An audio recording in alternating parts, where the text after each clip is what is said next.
are these people?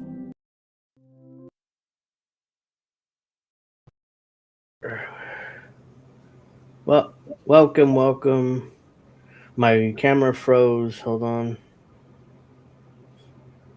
See, this is what I'm talking about with the tech. We can hear you talking, but you're not moving on the camera. So. Oh no, it's completely frozen. I noticed that. Hold on. Now you're not there at all. Oh, now you're back. Yeah. And yes, I'm here, Bad Cookies. I will always be here. I'm eating, and I didn't have playing catch up here. You know, this is Witchy's playing catch up. Yeah. So welcome to Angel in the Afternoon. Of course, I'm Angel Rivera alongside Alex Knight and Miss Witchy's perfect voice. So thank you very much for joining us. Let's see here. I feel a lot better from last week. I mean, I was in horrible shape last week. I can barely speak while doing the show. So after a week of allergy pills, feeling much better. My nose is a little stuffy, but other than that, I mean, I'm in good shape. So we'll be continuing. Sorry? Bad Cookies making, let's make them all suck some lemons. That kind of fell flat, didn't it? We'll be continuing to cover the U.S.-Israel holy war in Iran is what it is, because they keep talking about how they hate it's all about getting rid of the not imam but the Ayatollah Khomeini. It's all about that. Now his son is taking over. Apparently his son is more extremist than his dad even, so it's like, great job, you got rid of the. You saw my message, Angel, just like a few minutes ago. You'll see Trump's response on another reason why they're doing it. If you saw my message. Yeah, I did see that. The problem with all that is that literally you have a big psyop in the fact that they have been coveting Iran for years and years and years. So a war with them. Okay, so they've been coveting this for years, but it's a big psyop. It's no himbo comes in the chat, which I'm sure he will soon. He would say psyop. My camera keeps crashing on me. It did it again. Yeah. I don't know whether it's. Hold on.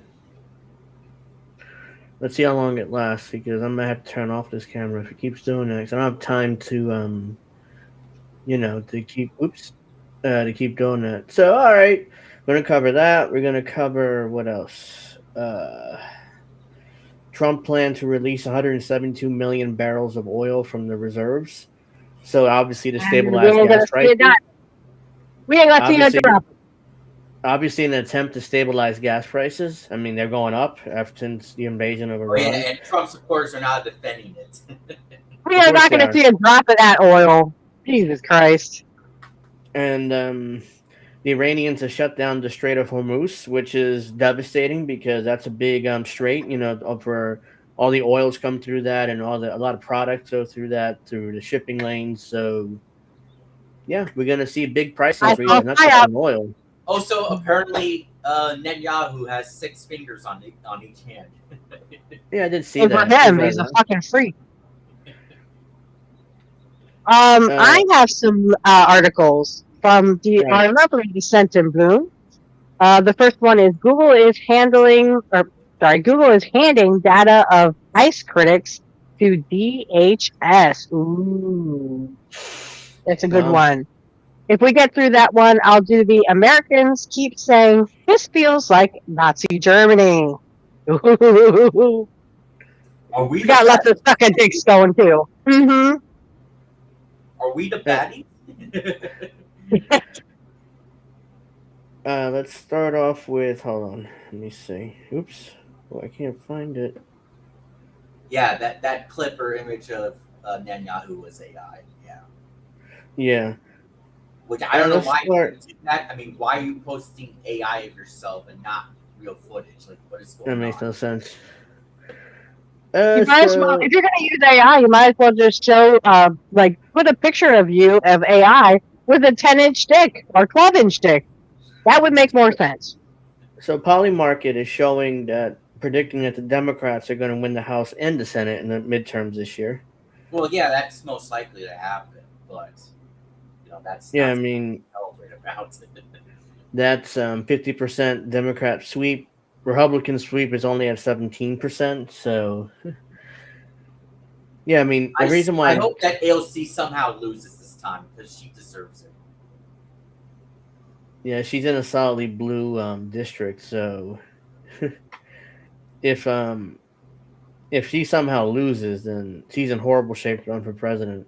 Anyways, Polymarket also posted this, like, they're credible because they thought Trump would win the election. They had Trump winning the election in the betting market. So, yeah, that's anybody could predict this. I mean, Trump has just started a massive war in Iran, so obviously there's going to be a political shift back to the Democrats in 2026.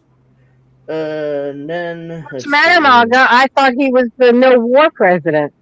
Oh no, this he didn't start one his first term, even though he fucking was trying so fucking hard.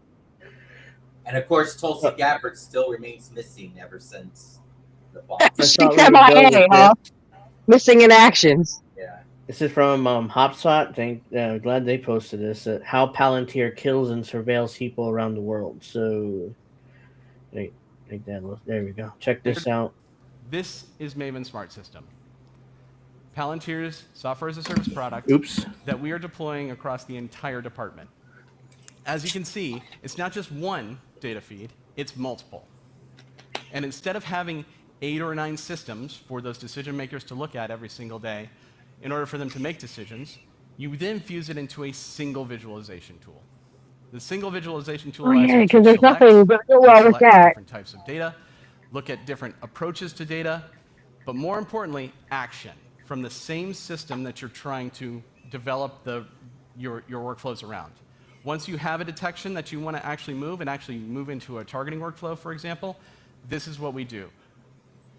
Left click, right click, left click, magically, it becomes a detection.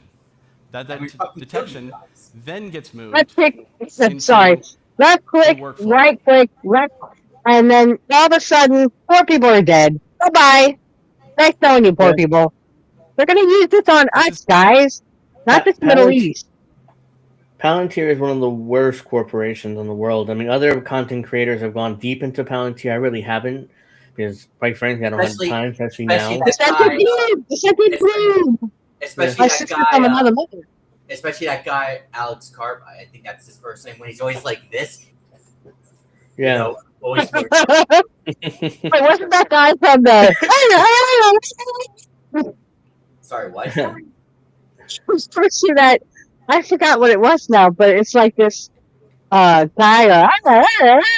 Well, yeah, he's always flopping around like True. Keep straight. True bad cookies. Indy does a lot of stories on Palantir. So check that out on his shows. So does Descent in Blue, my sister from another mother. Mm-hmm.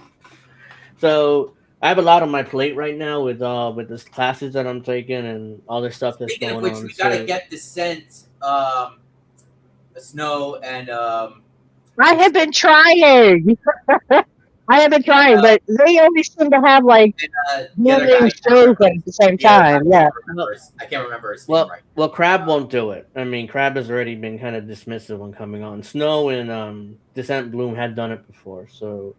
Well, what about the other guy? I can't. For some reason, I can't remember his name. Bill. Bill. Yes, Bill. Yes. Bill.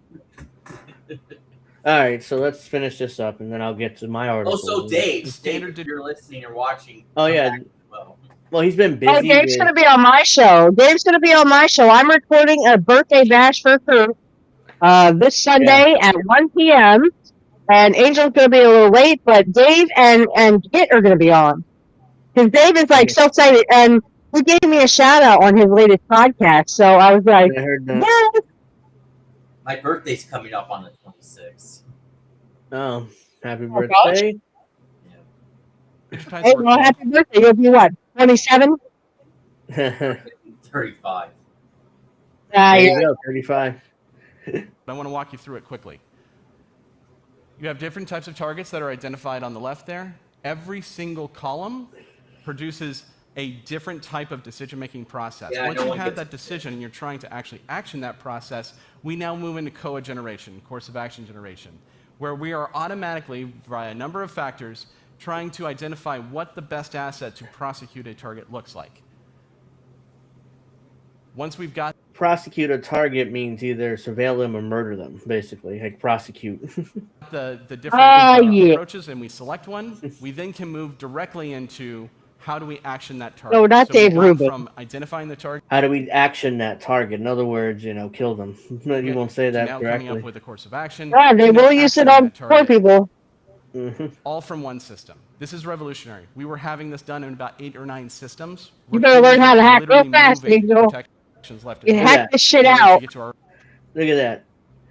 I mean, that's incredible. Like, it's like real time, and it's a desired instant. In this case, actually closing a kill chain. There's something called ethical hacking in cybersecurity. So it's like this would be ethical hacking. Like trying to get rid of. I'm saying, learn that shit fast. I'll help you.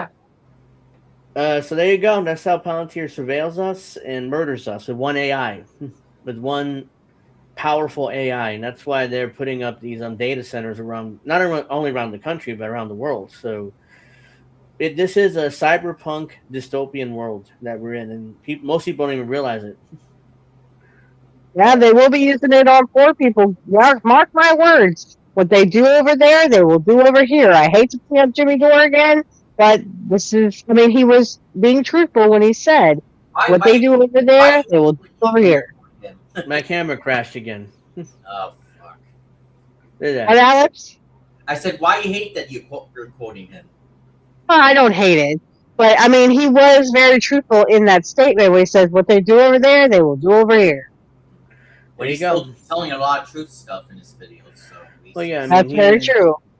It depends of which. Sometimes he goes off in like right wing stuff, but for the most part, he does. Well, he hasn't done any right wing stuff lately, so I haven't been watching much of him lately. I do see a couple of videos. He does good stuff, but I still watching his videos, and he's not doing any right stuff. So this isn't funny. he on tour? What? Isn't he on tour? I thought he was on tour there. Tour, yeah. But I'm just saying he might be on tour. He hasn't posted any right wing content. Okay. So this what I thought was funny. Treasury Secretary Scott Bessent was pulled away from a live interview. Told the president wants you right away. After returning, he was visibly shaking. Yeah, he has to suck your dick. It's time for him to suck your dick. Neither Netanyahu or Ben-Gvir has been seen in public for days. So I think Netanyahu's been seen in public, though, recently. Not Ben-Gvir yet. Angel, it reminds me of that meme. I'm sure you know what it is when the person tells Mr. McMahon Triple H's here, and he's like, take him to him. Go, go, go, go, go, go, go, go. You know that one, right? Yeah. So, whoops. No one has seen this guy since, huh? There's a quick video before we get to these articles that I have. Then we'll. It's time for you to die. All the pedophiles say you're next. You are the pedophiles. I listened to you on the. The president wants you. Sorry, the president wants you right away. Oh, okay. Okay. No problem at all. See you shortly, Mr. Secretary. Mr. Secretary, I have to say, 2 hours it's the first. later? Look at that. That conversation took 2 hours before he came back. Sure, alas, as well, that an interviewee's been pulled away to go to the Situation Room. How was the president? Was he stressed? No, the president is in great spirits. The Iranian mission is proceeding well ahead of schedule, and I have to tell you, Wolf, that I've a teenage. He got his talking points, but he's like super nervous He about definitely it. has a lot of trouble talking. I hear him in the hearings and stuff. Yeah, he had to be brief. Yeah. He got his talking points, but at the same time, the president probably told him to go fuck himself or something. That's why he's kind of like shaking. Teenager who's considering military service, and I could give this team my highest compliment from President Trump to the head of the Joint Chiefs to the Secretary of War. I would say that I would trust my child's life in their hands. I don't. And I'm not going to let you take my son to war. If you don't like that, you can go suck a dick. I'd like to see you try. Angel, before looks like your camera crashed again. You know what? I might just turn it off. It is ridiculous. Or put on my other webcam. But What I was going to say was before you go to the article, play the video and the message I sent you minutes ago. Oh, right. So Donald Trump claims. Hold on, where is it? Here we go. So Donald Trump claims that. I know I'm not even gonna set it up. I'm just gonna play it because, you guys, I'm sure heard it, but it's been kind of gone viral. So. You got a snowstorm, Sean. Jesus, don't say that word. Yeah, we had snow yesterday, I think, but it didn't. It was a little bit. Yeah, we had snow Wednesday. Yesterday, and we had a little Wednesday. But Tuesday, it was like 80 degrees. My son went in shorts. Yeah. And then it's snowing. Starting to get hot in my area. Yeah. Sure Shut up, Alex. I'm not being happy about that. Well, okay. I'm just messing with you. Well, the president claims that Iran is anti-gay, but the U.S. he's pro-gay. He's pro-homosexuality. So yeah, just listen. This is the same Donald Trump who claims. Yeah, Trump says pro. Watch. It's I think anyway not Logan Paul, the other one, Jake Paul. Oh yeah, Jake Paul. Yeah. We support gays, but they throw gays off the building. So you're gonna have to support this. That's Saudi Arabia, idiot. I mean, that's the highest it would go. Hold on. We don't do that in Iran. They do that in Saudi Arabia, genius. Are there subtitles there, or? It was a great when they threw him off the roof. Yeah, just play the video. Shut up, Trump. Let's see. Hopefully it's higher now. We support gays, but they throw gays off the buildings. Okay. No, that's Saudi Arabia, moron. Things they do. They throw kids off roofs in Saudi Arabia. There's fucking Jake. I'm about to say Logan again. Jake Paul, and he's booked Ronda Rousey versus the other girl. Oh, Trump! This is probably a hard blowjob right in the house. Yeah. They're fighting, but I think I have tremendous support on this. This is.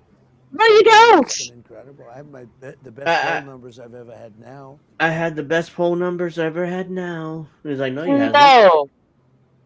Let's see. And sleeping? For those who don't know, Jake Paul is the one who got punched in that, destroyed in that boxing match against whoever that guy was. I don't remember. Anthony Joshua. That guy whooped his ass. He didn't even know where he was. He's like, ah! Anthony Joshua whipped his ass over that. Yeah, whipped his ass. Whipped his dog ass, yo. He lay there like, am I in a movie? Was it time to cut yet? What? Oh, he would love to give a blowjob to Trump. That's all that was. So, that talked about the Iranians are shutting down the Strait of Hormuz and they're exporting more oil than before the war. But Angel, is so windy in Chicago, I thought that the hurricane-style winds was blowing a dumpster down the street. Turns out it was a Cybertruck. Huh. There you go. Speaking of which, I'll be going back to Chicago in June for a few days. So, Chicago. Wow. My camera froze again. Look, Jesus. I would still love you, Angel. Well, how did that? You can't even see me there. Wait, I might just leave it off. For now, I don't know. Much longer, I'm gonna play with that. Iran's control of the Strait of Hormuz means it's exporting more oil than before the war. Iran has been exporting more oil over the past week than it has before the U.S. and Israel launched their holy war against the Islamic Republic on February 28th. I added the word holy, by the way, so it wasn't actually there. The report cited data from Kepler, a tanker tracking firm, which found since February 28th, 7 tankers have been loaded off the coast of Iran in at least 2 days, have already left the Persian Gulf. Kepler's data showed that over the past 6 days, tankers have loaded an average 2.1 million barrels of Iranian oil per day, the higher than the 2 million barrel average Iran exported in February.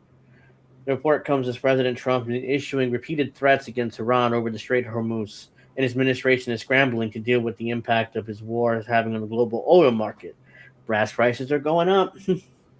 Iran's Islamic Revolutionary Guard Corps has maintained the strait is only open to ships that have permission to cross. which includes Chinese vessels, as China is a major buyer of Iranian oil.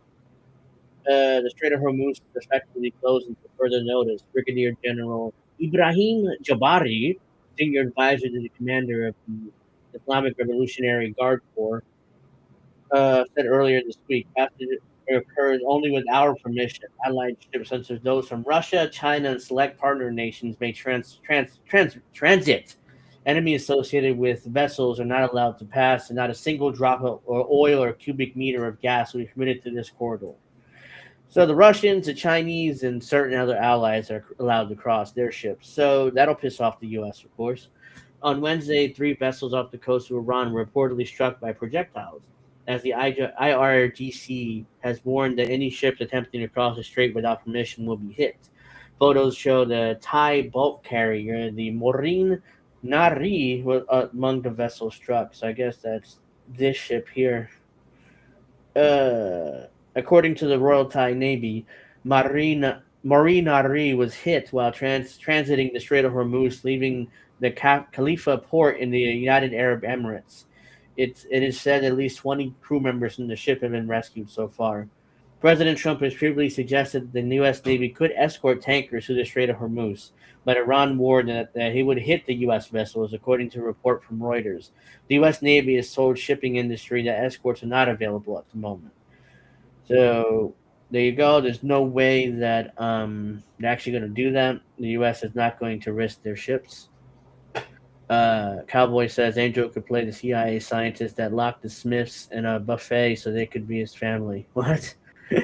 Or you play as a Hispanic LGBTQ scientist or whatever. Angel always looks creepy. I love it. Well, thank you. Let's see. Now the Russians. If you get a chance, Angel, I just send you another tweet or message you another tweet whenever you want to look at it. This is from Pakistan Today. Putin says global energy crisis has begun, but Russia is open to cooperation with Europe. So Putin's trying to get back in the European oil market, which is like, I mean, we're open for business, Europe. If you want to buy our oil again, we're open, Let's see. Russian president, this is way too small. Russian President Vladimir Putin has stated that the global energy crisis already started, but emphasized that Russia remains prepared to collaborate with European nations on energy matters. I'm just speculating, but I'm pretty sure that Putin's going to raise the prices of oil for Europe, even though they have no choice but to buy from him. So, according to Putin, Western countries have imposed restrictions on Russian oil and gas export due to the ongoing conflict in Ukraine. As a result, Russia has been compelled to sell its energy resources at a discounted rates to Asian markets. Putin remarked that the measures taken by Western powers have significantly altered global energy flows. He noted that while Europe has sought alternative suppliers, Russia has redirected much of its oil and gas exports to countries in Asia. Despite these changes, Putin reiterated that Russia is willing to work with European partners, stating that Russia is ready to engage in cooperation if there is interest on the European side. Russian president's comment came among ongoing tensions between Russia and Western nations, particularly following the imposition of sanctions and the reduction of Russian energy imports by Europe. These developments have led to shifts in the global energy markets that raise concerns about long-term energy security and pricing. Putin's remarks highlight the evolving landscape of international energy trade and underlines Russia's continued major role as a major energy supplier, despite geopolitical challenges and market realignment prompted by the Ukraine conflict. So Putin is openly saying, "Look, you want to buy oil from us? We're open for business, but let's see whether Europeans actually give in." Bad cookies. You don't sound treasonous, whatever. You are literally speaking the truth. Yeah, they're mopping the floor with the U.S. They're making us look like pussies, basically. Yeah.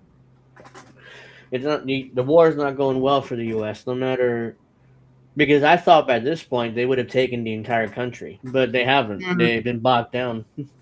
So remember that bombing in the first day of the war of the Iranian elementary school?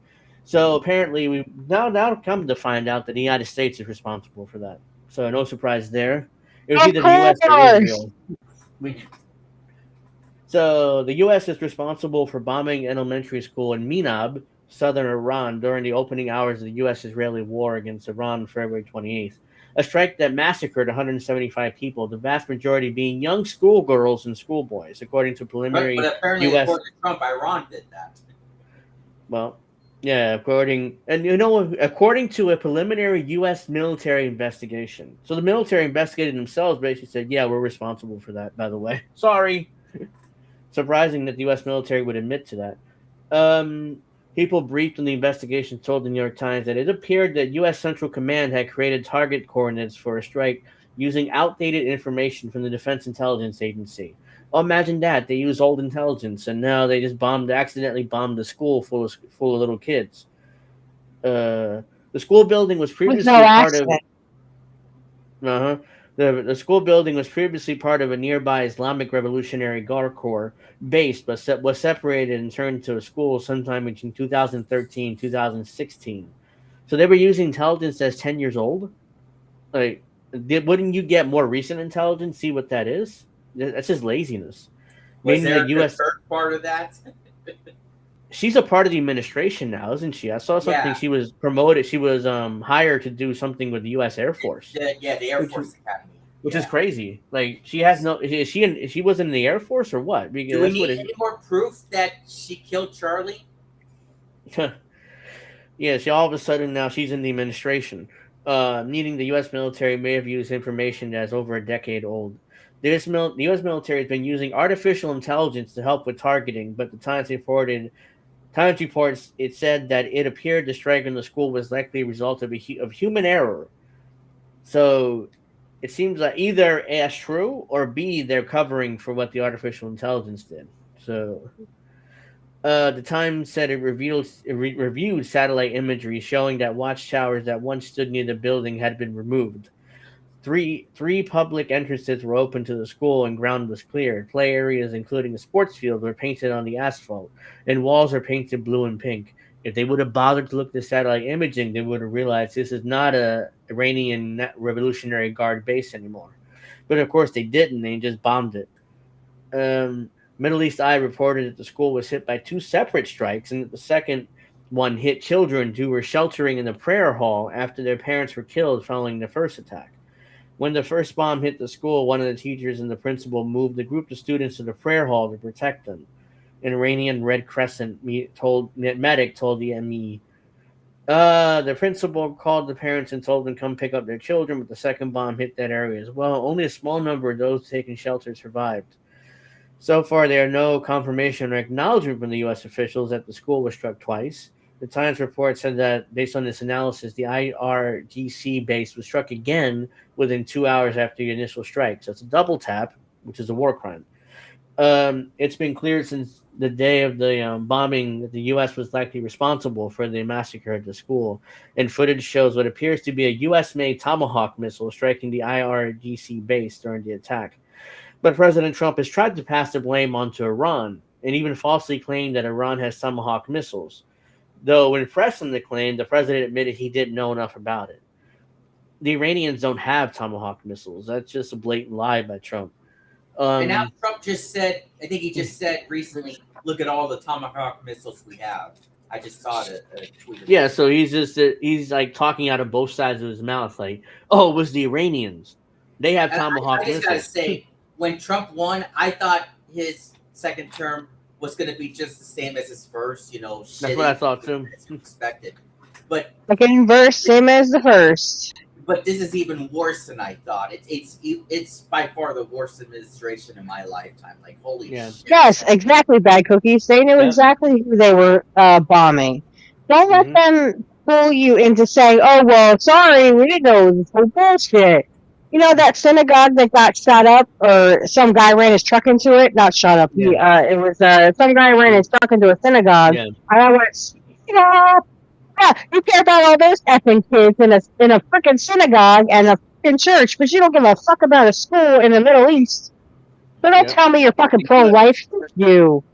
U.S. Secretary of War. It's like that Shrek clip. Some of you may die, but it's a sacrifice I'm willing to make. Yes. U.S. Secretary of War, also known as Fox News' third-string host, Pete Hegseth, wouldn't back up Trump's claim that Iran was responsible, but also refused to comment on the massacre, besides saying it's under investigation. Throughout the U.S. and Israeli, even though throughout the U.S. and Israeli bombing campaign, Hexet said the U.S. military is operating without stupid rules of engagement and without mercy. By the way, those rules of engagement are supposed to stop you from doing war crimes. But of course, you want to do war crimes. Let's see. Look like I said to my dad, I said, Israel, look what they're doing to Gaza. You think they give a fuck about those kids in Gaza? No. What do they care about is, oh no, a synagogue someone rammed their truck in it. I went, that's a fucking psyop. So this is again from Middle East Eye. Democrats are demanding investigations of claims that U.S.-Israeli war in Iran is biblical prophecy. But they're all for the war. Fucking Christ. The Bible's not real. It was written by men, not of God. Here's the thing about that. I've always said it was either a holy war or a crusade. It's another way to put it. Like you have Christians. It is another crusade. Yeah, Christians and Jews in Israel are basically starting another holy war, or as the Catholics did, a crusade against Muslim Arab countries and Muslim countries, in order to murder them all and get Islam out of Europe. But and guess what? When they're done with the Muslims, then they're going to go after the Jews. Mm-hmm. The Jews are stupid. I mean, the Zionists. Sorry. Zionists, you are stupid. Who do you think that they're going after they're done with the Muslims? They don't like you either. So you don't believe in Jesus. So this claims that commanders told troops Trump was anointed by Jesus to light the signal fire in Iran. You gotta be fucking kidding me. So the president it's a prophet from Jesus, and he was appointed to light the signal fire in Iran. In other words, start a holy war. Can I just say something that the Christian excluded, because I know, Angel, you are Christian. But did you ever want to piss a Christian off? Just say, you know what? Jesus was a male witch. And I have proof that he gets spells. Look, I go to church every Sunday, but here's the thing: I'm not offended that people, because I can't control what other people say. So it's like, you want to say Jesus was a male witch? Okay, that's an interesting theory. I would like to hear more about it. He used herbs to what he made a blind man see. He used herbs. That's what a witch would do. Let's see. The black people that support ICE piss me off. There's a lot of black people in ICE too. So that's, and a lot of Puerto Ricans too, in particular. I was gonna say there's a lot of Puerto Ricans that support ICE. Mm-hmm. What the fuck? I got ICE here in my neighborhood, y'all. Yeah. If I had known they were here, I haven't worked, unfortunately. But if I had known they were here, I would have been like filming them. Go ahead, shoot me, motherfuckers, and see how far you get. You should record what animals and monsters you are. If that happens again, record yourself saying it. But keep yourself safe. Don't get yourself in trouble. Well, not in trouble, but shot. Yeah. Yeah, don't get shot. Yeah. So nearly 30 Democrats in Congress are demanding an internal investigation into hundreds of complaints by U.S. troops that the U.S.-Israeli war in Iran has been framed to them as a biblical prophecy to hasten the return of Jesus Christ. So let me explain that prophecy. That's not, basically it's revelations. And the way to start the end times is by building the third temple in Jerusalem. The problem is, where that temple's supposed to go at is the Holy Mount, which is one of the most holy places in Islam. So imagine destroying that just to build a third Jewish temple. That would start the Islam or the Muslims would start a major holy war over that, and then that would probably lead to either a horrible regional war, which will involve bombing. Anyways, it's the same thing that's happening now. Israel's being bombed like crazy, but it would be a lot worse, if they do that. And then also I don't know how the invasion of Iran connects to Revelations. I mean, I've read Revelations, and an invasion of Iran nothing to do with it. Oh, when Jesus comes back, well, what the first thing he does? He kills all the Jews, unless they convert to Christianity. Then they'll be fine. That's what I said. And I'm sorry, Max, about the mic. There's nothing I can do about it. It's my headset. So So, yeah, that's what I'm saying. When they're done with the Muslims, who do you think the Christians are going to go after? Hello. Let's see. Yeah, you're The letter to the Department of War's Inspector General was obtained by the news site. Oh God, another letter. On Friday, and signed by several progressives, including Michigan Congresswoman Rashida Tlaib, Minnesota Congressman Ilhan Omar, and Washington State Congresswoman Pramila Jayapal. Stop calling them progressives. No, that's listed in the article, but I agree. Where's AOC's? I wasn't talking to you. I was just saying. Yeah, where's AOC's signature on this? Apparently, she didn't even bother signing this, so she's definitely running for president because she's not putting her name or any of this stuff. I think House Erica Speaker Kirk's going to run for president. I wouldn't be surprised if she did, based on using Charlie's death as a political trampoline to higher office, because Trump already hired her to be in the Air Force, basically. So why would he do that unless she has intentions of running for higher office at some point? Commanders have revoked religious prophecy and apocalyptic theology to justify the United States military's action in Iran, it said. If accurate, these outrageous statements justifying a war based on the interpretation of Bible prophecies and informing troops that they are risking their lives to advance a specific religious vision raises not only glaring constitutional concerns, but potential violations of Department of Defense regulations regarding religious neutrality and breaches of professional obligations and standards expected of military leadership. The lawmakers wrote referring to the Department of War by its previous name. So allegedly, it continues. Hold on. They further asked if such statements were part of a broader political climate in which the Secretary of Defense, Pete Hegseth, and senior civilian officials have publicly framed Middle East policy in explicitly religious terms.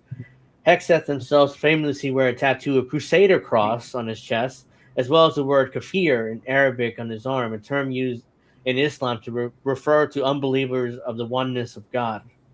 So Hegseth he's a religious extremist, so I'm not surprised that he would approve this if this is true.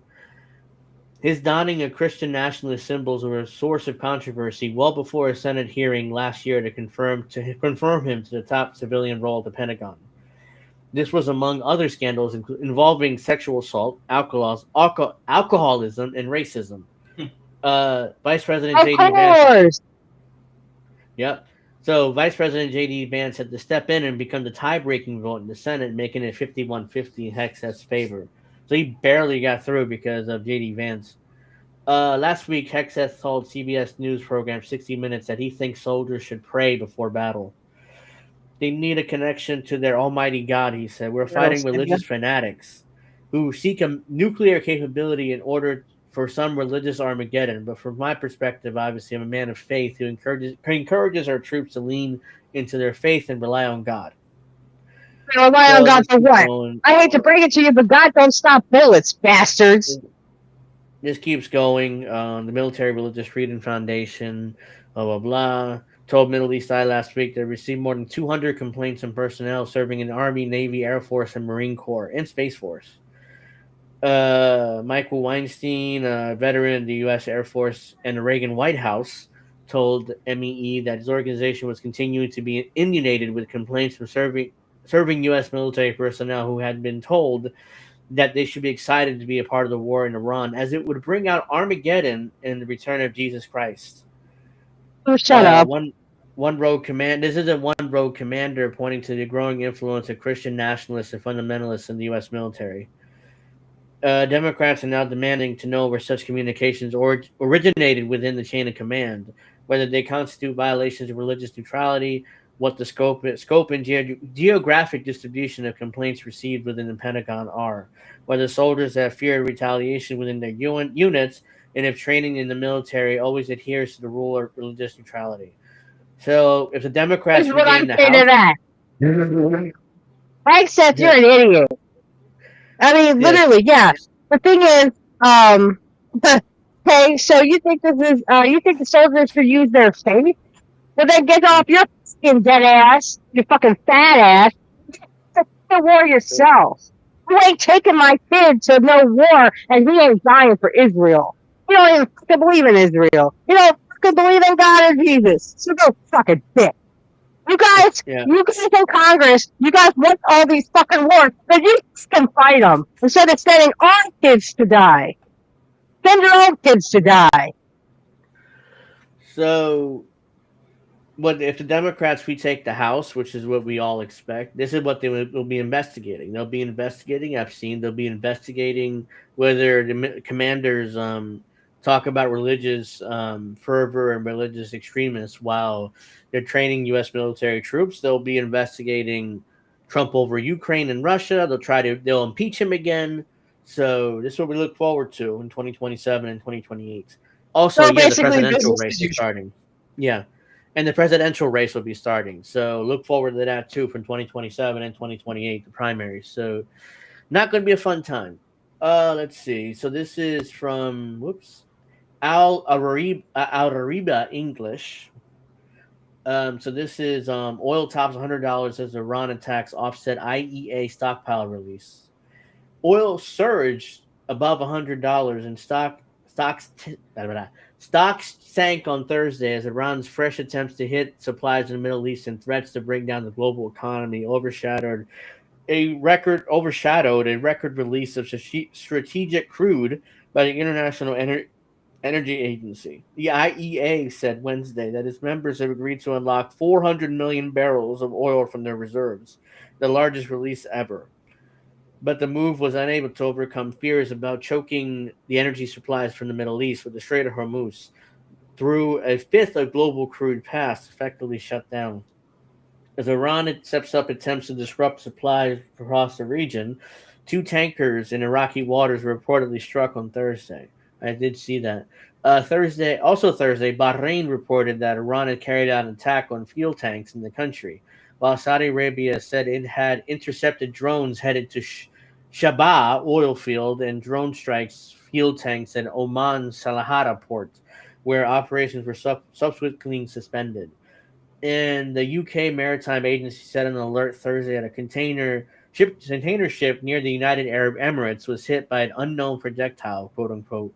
Brent jumped to a high $101.59 per barrel, while WTI spiked just short of $96. The two had rocketed as much as 30% Monday to peak $120 of oil, $120 per barrel. They both paired the gains, but with hostilities showing no signs of ending. Analysts warned that the $1,900 a barrel could be the new normal for a while. Iran said it was ready for a long war of attrition, that it would destroy the world economy, threatening any vessels from the United States or its allies. The Islamic Revolutionary Guard Corps threatened Wednesday to strike economic centers and banks linked to the U.S. and Israeli interests. The two must consider the possibility that they'll be engaged in a long-term war of attrition that would destroy the entire American economy and the world economy. Ali Fardawi, an advisor to the Guard's commander-in-chief, told state television. So, as I've said before, this is going to be a long war of attrition and a long war of guerrilla warfare tactics. It's like it was in Vietnam. So, yeah, that's what we got to look forward to. And poor people are going to suffer, and rich people are going to be just fine. Yeah, because that $90 to $100 a barrel for oil that's going to raise gas prices, and it already has. I've noticed it. Already has, yeah. My dad said a couple weeks ago that it was like $3.09. Now it's like $3.47. It's almost $3.50 again. Yeah. Well, here in PA. Sorry, I don't know about the rest of you. This is why. Did I already read this? Hold on. Let me see. No, I haven't. Not yet. So this is Trump's plan to release another 172 million barrels from oil reserves would cut U.S. energy backstop by over 40%. Get rid of that video. The Trump administration this past week announced that the U.S. portion of a historic worldwide release of government oil in response to the war of Iran, announcing plan to sell 172 million barrels of oil from the U.S. Strategic Petroleum Reserve to steady global markets. The process, scheduled to begin this coming week and take approximately 120 days, would constitute a drop in more than 40% of America's energy backstop and leave the reserve at levels not seen since the early 1980s. What happened in the early 80s was the Iran, the embargo. Iranians wouldn't sell us oil, so under Jimmy Carter. So that's why Right. they had to get rid of they had to get rid of most of the strategic oil that the U.S. has, and their what was that called? U.S. Strategic Petroleum Reserve. They had to get rid of a lot of it because the Iranians wouldn't sell us oil. So yeah, now here we go again. I'm surprised they haven't done an embargo again. That popping drawdown. I'll give I you still any see. ideas. Yeah, we see back in the 70s. We saw the cars, at gas stations, and the gas stations saying no gas. We It's really didn't, but bad. the people who are older Yeah, than, so, yeah, they 3-ish. were around. Yeah, we're not old enough here to remember No, we're that, not but old yeah, enough here. yeah. Sorry. We didn't come till 86 and hmm 91. The eye-popping drawdown still represents a smaller amount than what was taken out during President Biden's term at the beginning of the Russia war in Ukraine. Trump has long criticized that release and vowed to replenish it, even as he made slow progress refilling during the first 14 months in office. Now his attacks on Iran has flipped the equation, a remarkable turnabout for Trump, who downplayed the chances of releasing oil in a response to the crisis just a few days ago. Latest government data shows that 413 million barrels of oil in the reserve, removing 172 million of them, but taken down to a level last seen in 1982, just 5 years after the reserve came online. The announcement of the release was met with some skepticism that the entirety of the promised withdrawal would actually take place if tensions and oil prices subside. Questions also are emerging about how much it would help in the short term, as tensions stay elevated. The whole point of that is not to help us; it's to sell it to global markets so Wall Street can make more money. They're here. Uh, Crude oil prices actually rose following the announcement, with international benchmark Brent crude ending the week at oil of $100 per barrel after declines earlier in the week. For now, at least, the Middle East remains mired in a conflict that has been widening in recent days. The Strait of Hormuz is effectively closed. Iran has escalated its attacks on energy infrastructure across the region, and Iraq has closed its oil port terminals after strikes on 2 tankers off its coast. The International Energy Agency announced Wednesday that the group of 7 nations agreed to release a combined 400 million barrels of oil, the largest on record, in response to tensions. In total, the IEA estimates that its members, including the United States, hold over 1.2 billion barrels of oil in emergency stockpiles, meaning this planned release would drain the global reserves by a third. Blah, blah, blah. Basically, withdrawals could be more limited. Long history of presidential withdrawals. Since the U.S. Reserve came online in 1977, most presidents have tapped it, especially after the initial buildup under Jimmy Carter and Ronald Reagan. We just discussed that. In fact, four of the last 5 presidents have left office with less than the oil reserves than when they entered. Those withdrawals were due to both direct presidential actions and congressional mandated withdrawals, with lawmakers often looking to oil sales as a way to pay for other priorities. George W. Bush added to the reserve during his tenure, but Bill Clinton, Barack Obama, and Trump in his first term, and Biden oversaw a lower SPR level than when they left Washington when their terms began. I said when twice. Biden's withdrawal were the most dramatic. The year after the war broke out in Ukraine, the SPR reached its lowest level in recent history, down by over 200 million barrels of oil between January 2021 and June 2023. Then a slow restocking started. At the end, Biden left office with 243 million fewer barrels of oil in the reserve than when he entered. Yeah, Trump is desperately trying to. I'm not going to read this, but I just want to see. Yeah, I'm not going to read that. Yeah, there you go.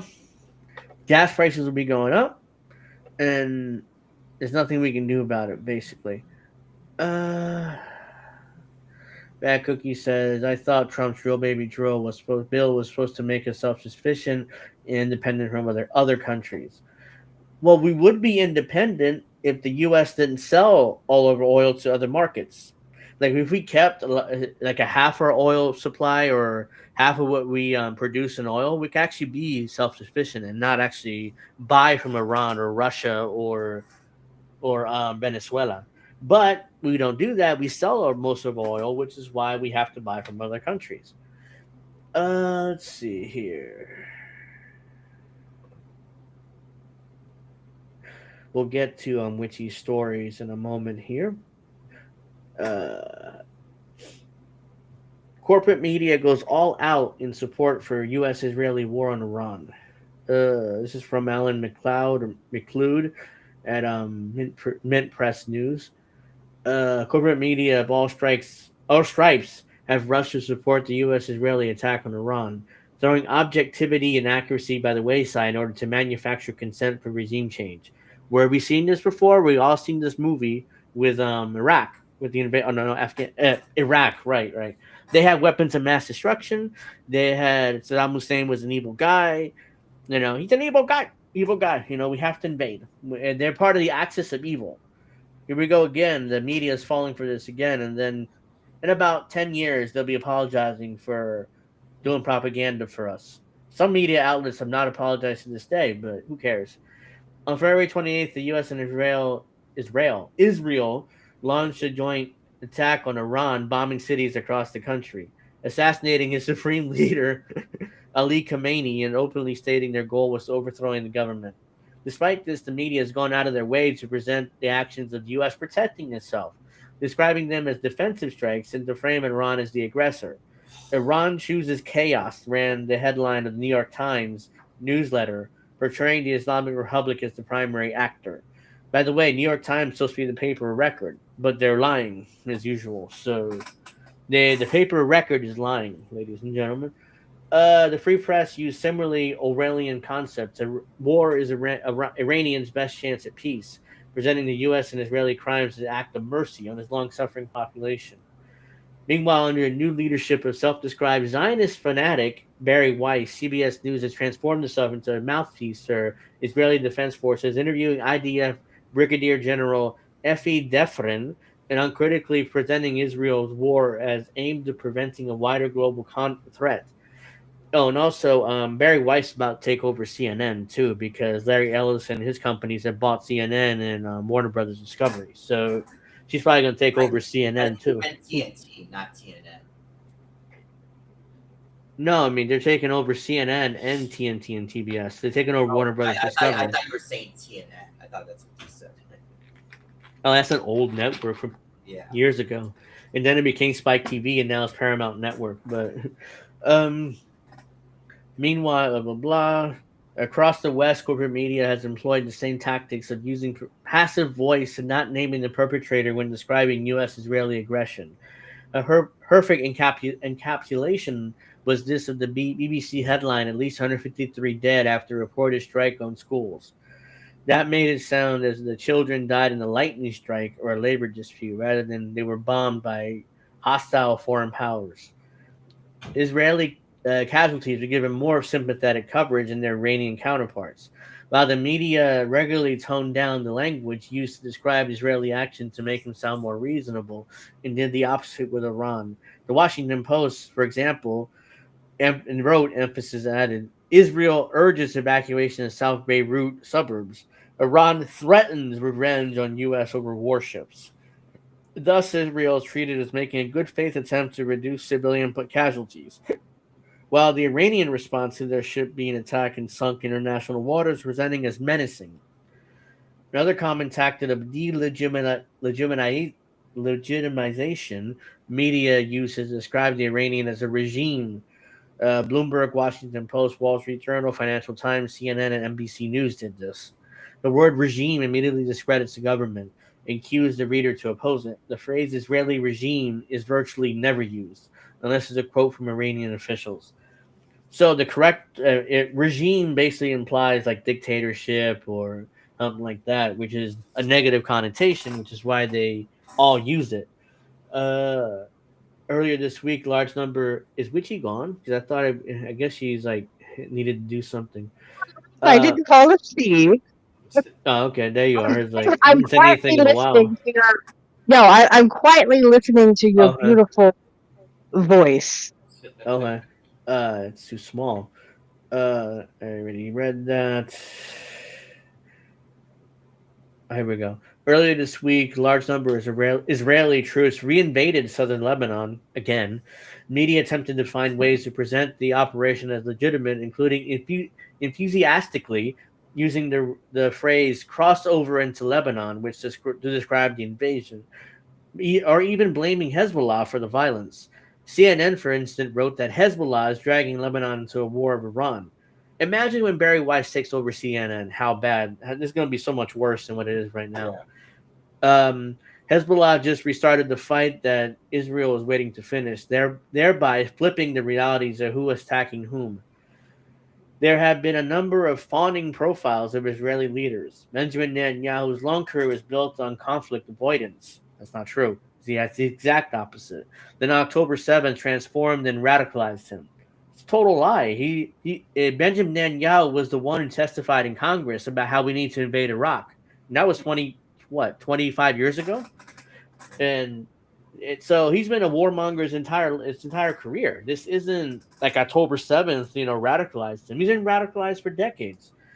Wrote The Atlantic in Britain, the coverage from some quarters even more positive. Netanyahu is the great war leader of our age. So what? He's like Winston Churchill? I mean, come on. The Average Daily Telegraph stated that describing the prime minister as a quote-unquote genius. There you go. Even the Daily Telegraph is like, he's a genius.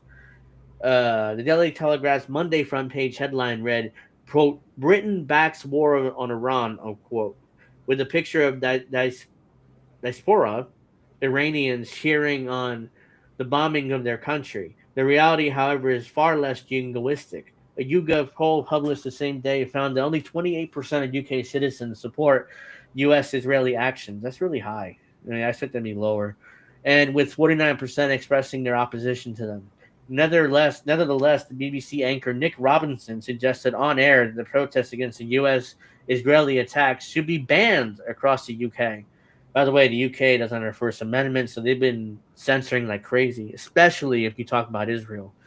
So, even though here in the U.S. we're trying to do the same thing. So, a lot of states is actually illegal to criticize Zionists. If you do criticize Zionists, and you can't get government loans, you can't get government benefits or anything like that. I mean, they're literally trying to do that here. Yeah. Look at every time they, you can't say anything about Zionists. I'll say whatever I want. You don't like it, go suck a dick. I'm going to go to the ladies' room. I'll be right back. Yeah. This sort of mentality should come as no surprise, given the BBC's leadership stated positions on Israel. The corporation's Middle East editor, Rafi Berg, is a former CIA operative and Mossad collaborator who had signed a letter of recommendation for Netanyahu on his office wall. So Netanyahu had the BBC hire a former Mossad collaborator and sign a letter of recommendation for him. Of course, the BBC hired him because they do exactly what Israel wants them to do. Anonymous BBC employee speaking to Dropsite News on I hate how everybody's speaking to Dropsite News.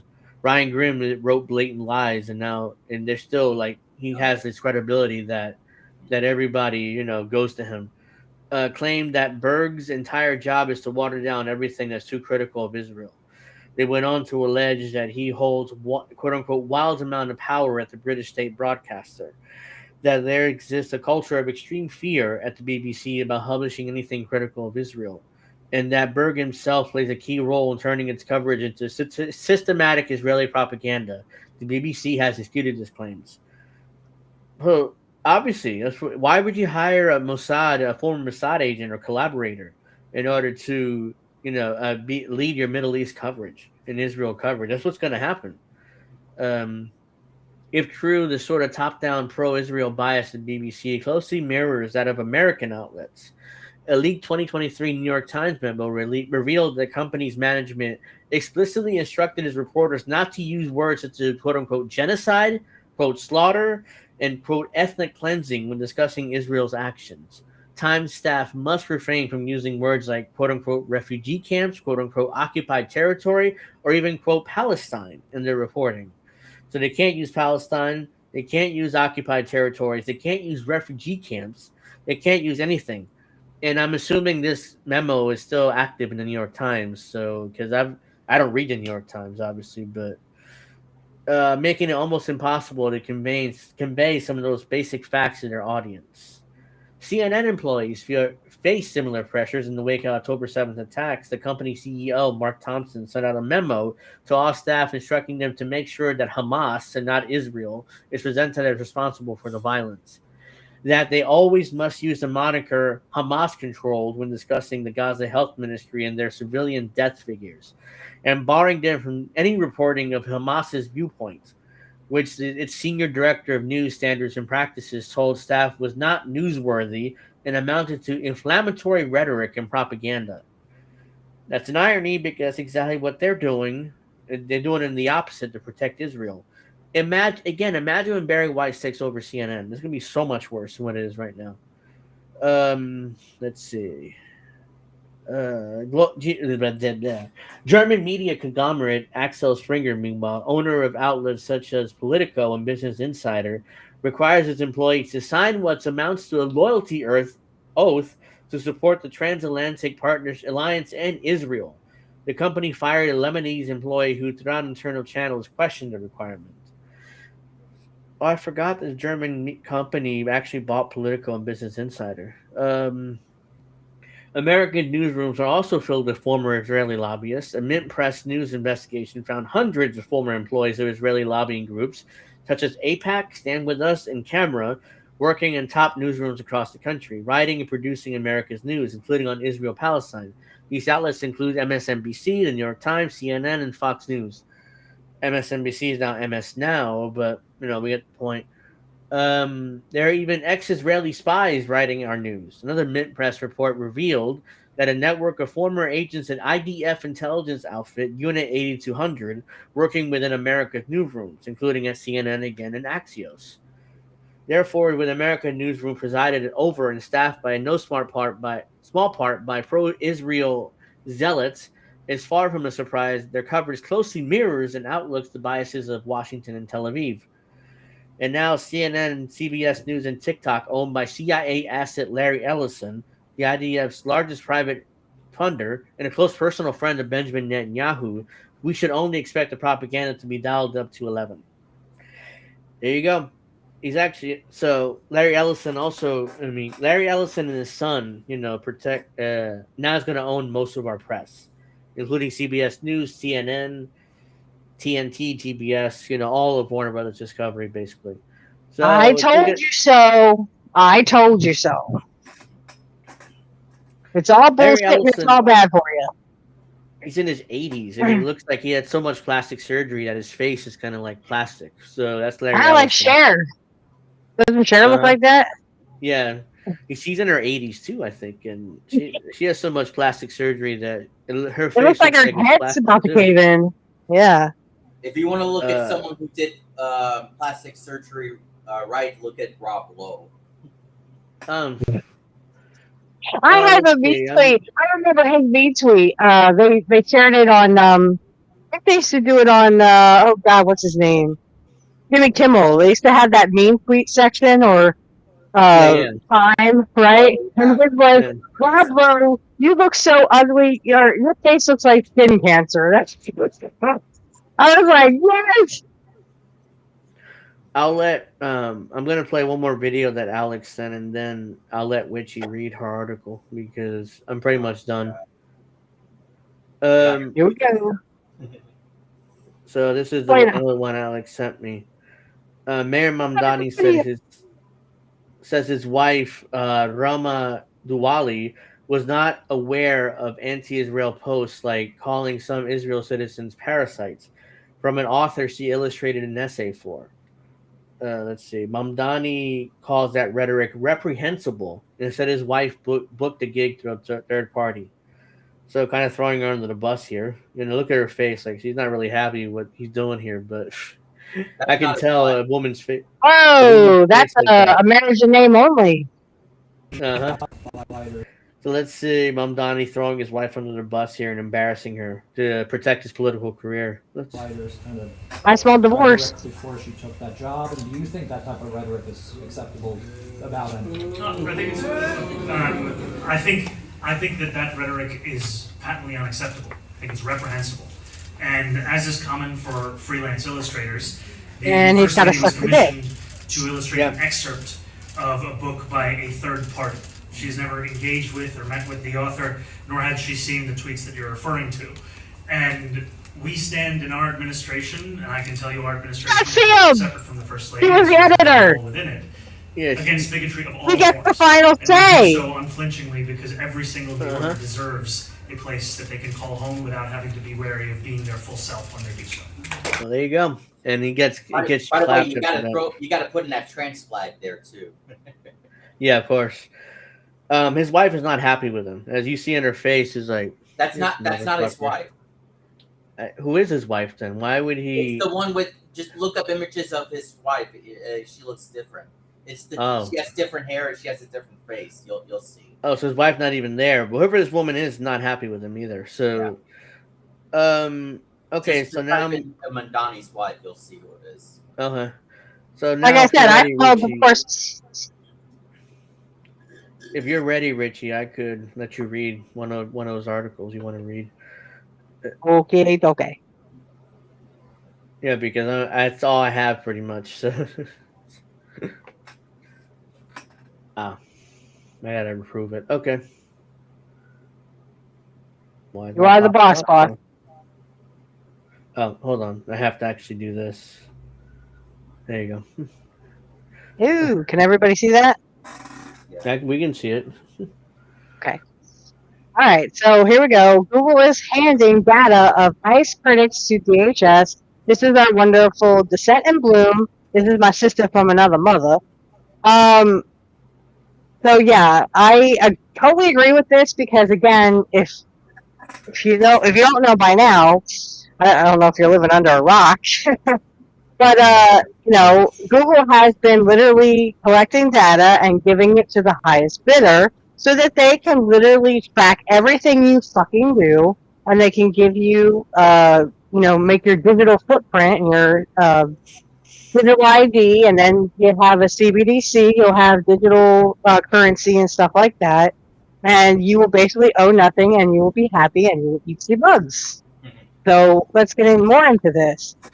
For many Americans, Google is not just a company; it is a shadow that follows them. I agree completely. Again, it all stems back to your little digital print, and they want to track you. Again, rich people are not interested in their own lives; they're more interested in what you're doing and who you're fucking. So, I mean, this is really scary, guys. I can't tell you. I almost signed up for Facebook, and I think. Excuse me, Angel knows this. I was like, they want to scan my face. Why do they want to scan my face? Because they want to know everything about you. They want to track what I do on Facebook, even though I would only use Facebook for my shows. And I said, no, I'm not doing it. I'm not getting back on Facebook. Here's the thing. Here's the thing with that. I mean, I have my account since like 2008 or 9. With the newer account, they're demanding face ID basically. So yes. I barely use my Facebook, but I still have it. So Bad Cookie says real quick, I can see Alex swiping right a lot in that Tinder app. Not on Tinder. Hey now, if he wants to suck a dick, let him. No, I'm kidding, little brother. Well, he's not on Grindr, he's at Tinder. No, I'm on X. Wait, I don't know the difference. Isn't Tinder a gay one too? Yeah, Grindr is like the gay one. Oh, Grindr's the gay one. Okay. Yeah. Well, hey, if Alex finds a good-looking girl and he likes to eat pussy, sure, I'd say. Anyway, all right, let's get this straight. If you have an Android, which I do, I have a Samsung 24 Ultra. They've been trying to talk me into a 26 Ultra, but I'm kind of like, no, I think I'll pay my bill first. Well, I have the S21 Ultra. I'm planning to upgrade to upgrade the S26 Ultra. I had an Ultra 21. It was not bad, but I like I do like the Ultra 24. I'm going, Ultra 26. I have the iPhone, but it's by iPhone. It's like just like like Google wants to do. Yes. So Apple has some kind of something similar to Google. I'm sure with Safari. Okay, so if you use Google Chrome or if you use Google Search, it records every search, every email, every location ping, every app downloaded, every photo you take. Oh, that's scary as shit because, like, literally, Can you imagine taking in like the dirtiest pictures and Google's looking at it going, shit. Yeah. Every late night purchase, every quiet curiosity, it remembers what we forget. But that shadow stretches further. Google also runs the cloud infrastructure government agencies use, of course. So they can get all your data, so they know exactly what you're doing, exactly who you're fucking, exactly what you're eating, and you're eating poison. I don't have to tell you that. They basically, instead of creating our own cloud infrastructure, the government just pays Google to do it for them. It's like right. They are their bitch boys. Well, and not only that, but like there are many CEOs that are coming out publicly and saying, I'm not going to let my kids eat that. I'm not going to let my kids drink that because they know it's poison. They know that. Yeah. They're not stupid. Even if it made them rich, they're still poison. All right, more of this. It stores our metadata until investigators request it. Mm-hmm. And even builds artificial intelligence systems that can sift through human lives at a scale no person ever could. They told us that it was only for advertising. Bullshit. Lying sacks of shit. That the massive amounts of data that they've stored on us stayed inside the company because no corporation would ever jeopardize its edge. Liars. Self-interest would keep us safe. Yeah, okay, suck a dick. And greed was framed as safeguard. Mm-hmm. Yeah, safeguard. You don't get, if you give up your security if you give up your freedom because you want a little bit of security, you don't deserve any of it. I'm paraphrasing, but someone said it. Now with the big text alignment with the Trump administration, that very logic collapses. The same private data that once mined for profit is slowly becoming positioned as a tool of governance. Yes, they can use your data against you to deny you health care. They can literally sell you things that you don't need. Not to mention, they're poisoning us with our water and food supply. Hence why I said it's bullshit.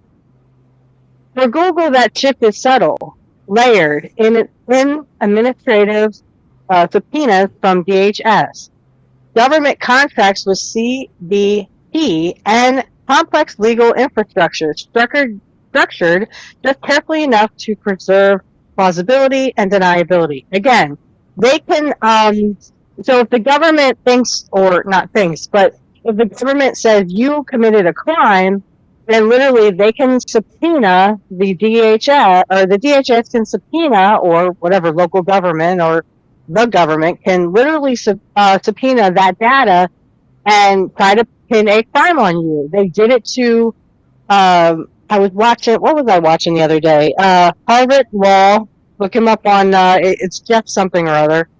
I think I sent a link to you, Angel, or not a link to you, but I sent like a video of, if anyone says ICE is just doing their job, yeah, you show them this video. He's a great lawyer. He talks about the legal side of things and how to do that. The thing is, they literally had a guy's face on camera and was using AI, and he had ID. I mean, this guy, they literally pinged him as this person who was trespassing or who was no longer supposed to be on the premises, and literally used AI and said, okay, yes, that's the same person. It's 100% right. Well, first of all, no AI is ever 100% right, and if they are, they're lying. Second of all, they're scanning a bunch of faces, and he talks about this. They're taking a database of millions and millions and billions of faces, and they're putting it, I mean, because we all have doppelgangers, or what we call doppelgangers. If you don't know the term, it's just German for, like, you have a twin out there. We all have people that look similar to each other. Michael Jordan. What's Michael Jordan have to do with anything? Okay. So, so what he was trying to reiterate is The police arrested this guy even though he had ID. He had a driver's license that had him on a different name. They could have ran it through their system and proved that it was real, but they, on their stupid hunches, I guess, or on their gut feelings, because like cops think they have gut feelings and they think they're fucking psychics, literally went on their gut feeling. They didn't run it through any specs or nothing and said, it's a fake ID with a different name. And they took that guy to jail. He was a totally separate, different guy. He wasn't the guy that they said it was. He had a driver's license. He had credit cards in his name. Again, it doesn't matter. It does not fucking matter. The cops don't give a fuck. They only care that, they found their guy, right? Because AI said so. So that's what I'm saying. They can take pictures of your face and put it up against a database of other faces and say, well, it's close enough. It's 99%. So we'll just take it to jail. That's what we're fighting against, guys. They're taking all this data so they can literally send it to the government and they think you've done a crime and now they arrest you. And now, again, this is a society of you are guilty until proven innocent, not the other way around. Okay. Department of Homeland Security wants your data. This week it was exposed that the Department of Homeland Security has sent hundreds of administrative subpoenas to Google, Reddit, Meta, which is Facebook, and the others, demanding that these platforms unmask the identities of accounts that track ICE activity. So if you are literally trying to show what ICE is doing, they will come after you. This is what I'm talking about. You are guilty until proven innocent, guys. They are also demanding that the platforms report anyone expressing anti-ICE sentiment directly to the government. You know what? Fuck ICE. Come after me, bro. I dare ya. Over the last decade, Google has overwhelmingly complied with millions of government requests for user data, and those requests have been climbing for 5 years. There is no rule.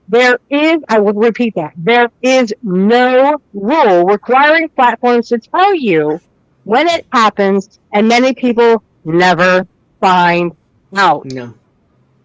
Okay, I don't know if you can see that, but there is that's really big. But there's like okay, that didn't get any better, did it? No, it's Nope. really small, Okay. but whatever. That's really small. Like global request for information, but it looks like it says. Yeah, so if you want to check out that, you're going to have to check that out on Dissident in Bloom. Mm-hmm. For example, Amanda Thomas Johnson, a journalist who advocates for Palestinians, only learned that they had been targeted by DHS weeks after the fact.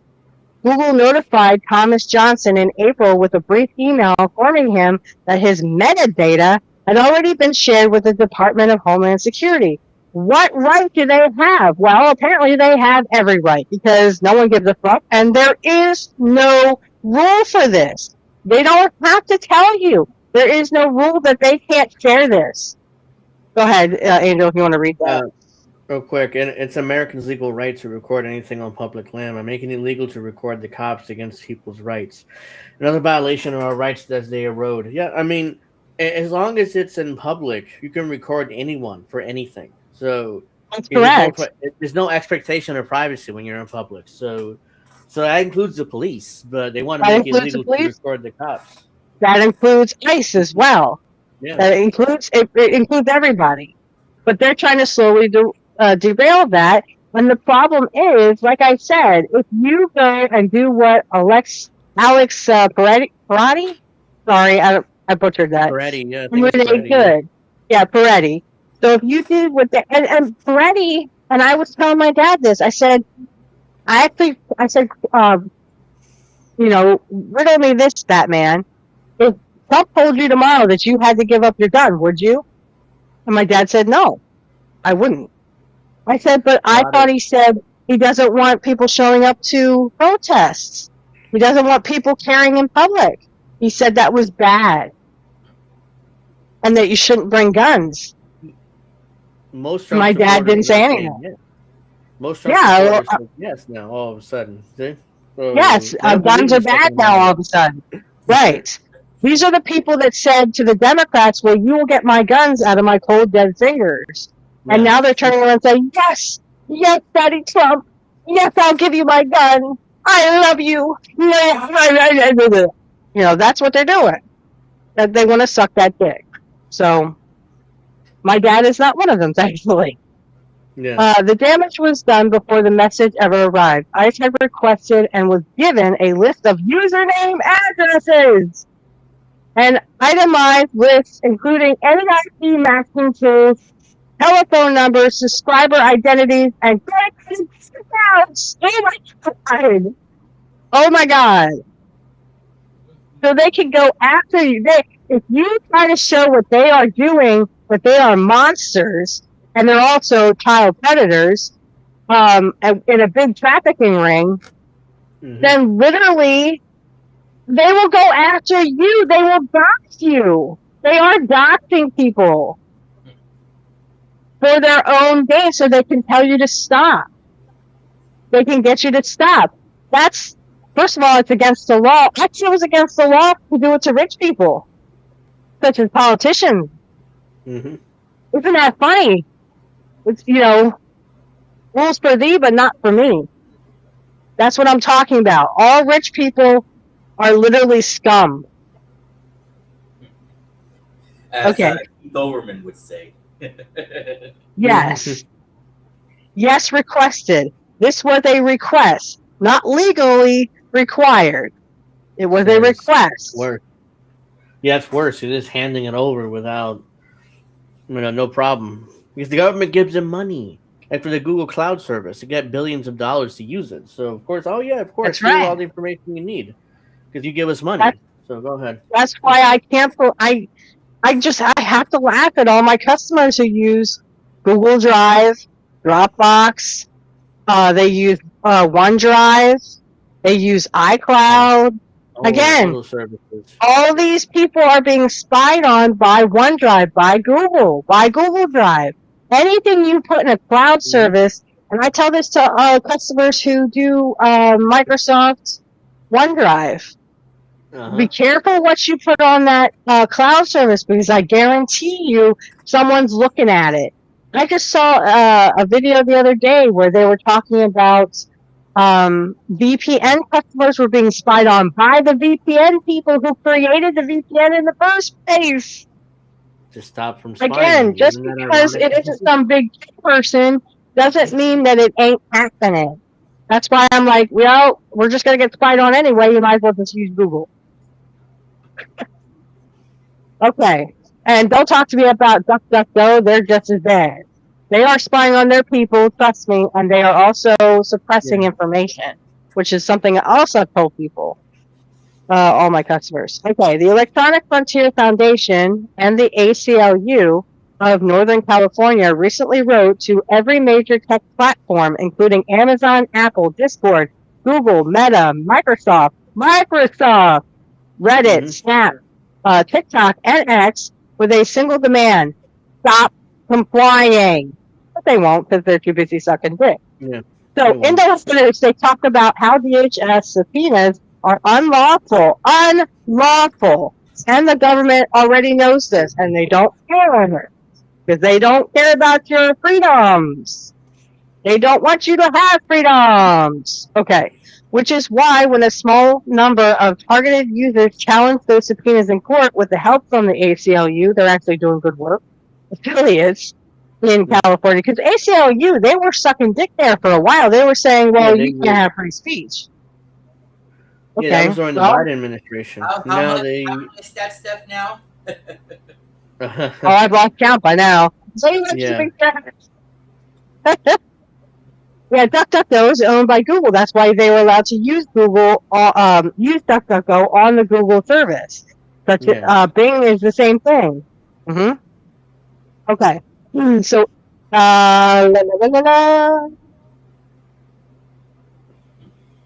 Let me see. Challenge. Okay, in court to help the ACLU affiliates in California and Pennsylvania, DHS didn't wait for a judge to rule.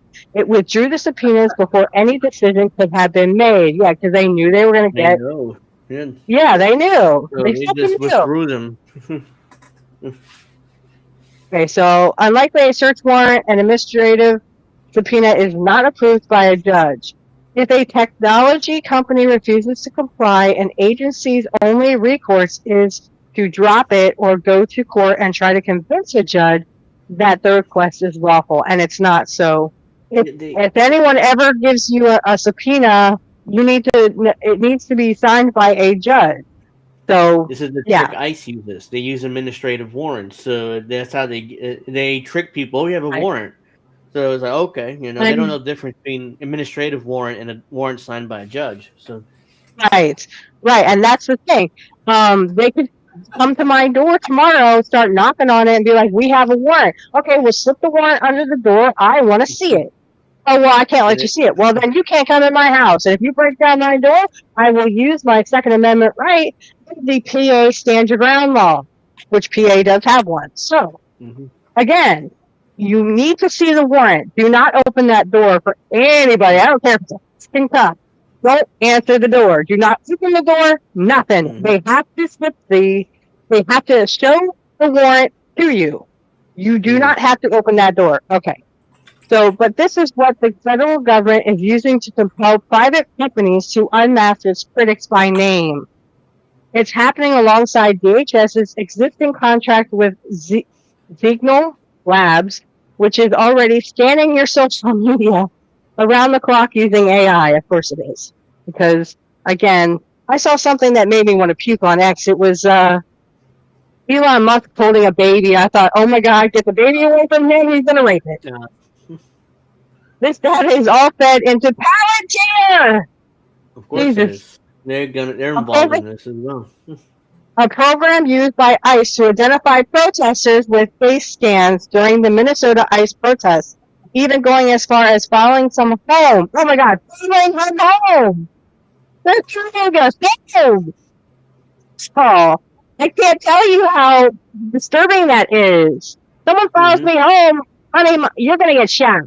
Okay, I don't know who you are, and if I think you're going to break in my house, again, you're going to get shot. So go ahead and try. This article is written by Descent and Bloom, by the way. Yes, Abby, Descent and Bloom, please follow her. I love her. Again, she's my sister from another mother. Okay, following them home because it aggressed. Sorry. Offensive personal data from phones. Phone numbers, physical addresses, names, and more. Again, you get doxxed. So if you are a dissenter and you're a protester against ICE or you're anti-ICE and you tell ICE to go fuck themselves because they should all go suck a dick and we should all stop them because they're all fucking child molesters and part of a child trafficking ring, they'll probably follow me home one day and they will get shot. I'm telling you right now, I will use that PA stand around law. All right. And in 2026, the department plans to open multiple government-funded facilities running around the clock, dedicated entirely to monitoring what you post online. Oh my God. I'm reading this going, this can't be happening. But it's happening, it's already done. I don't know if I want to go into this. I guess I will. Okay, so, yeah. There was once a moment in history when Google forced the NSA,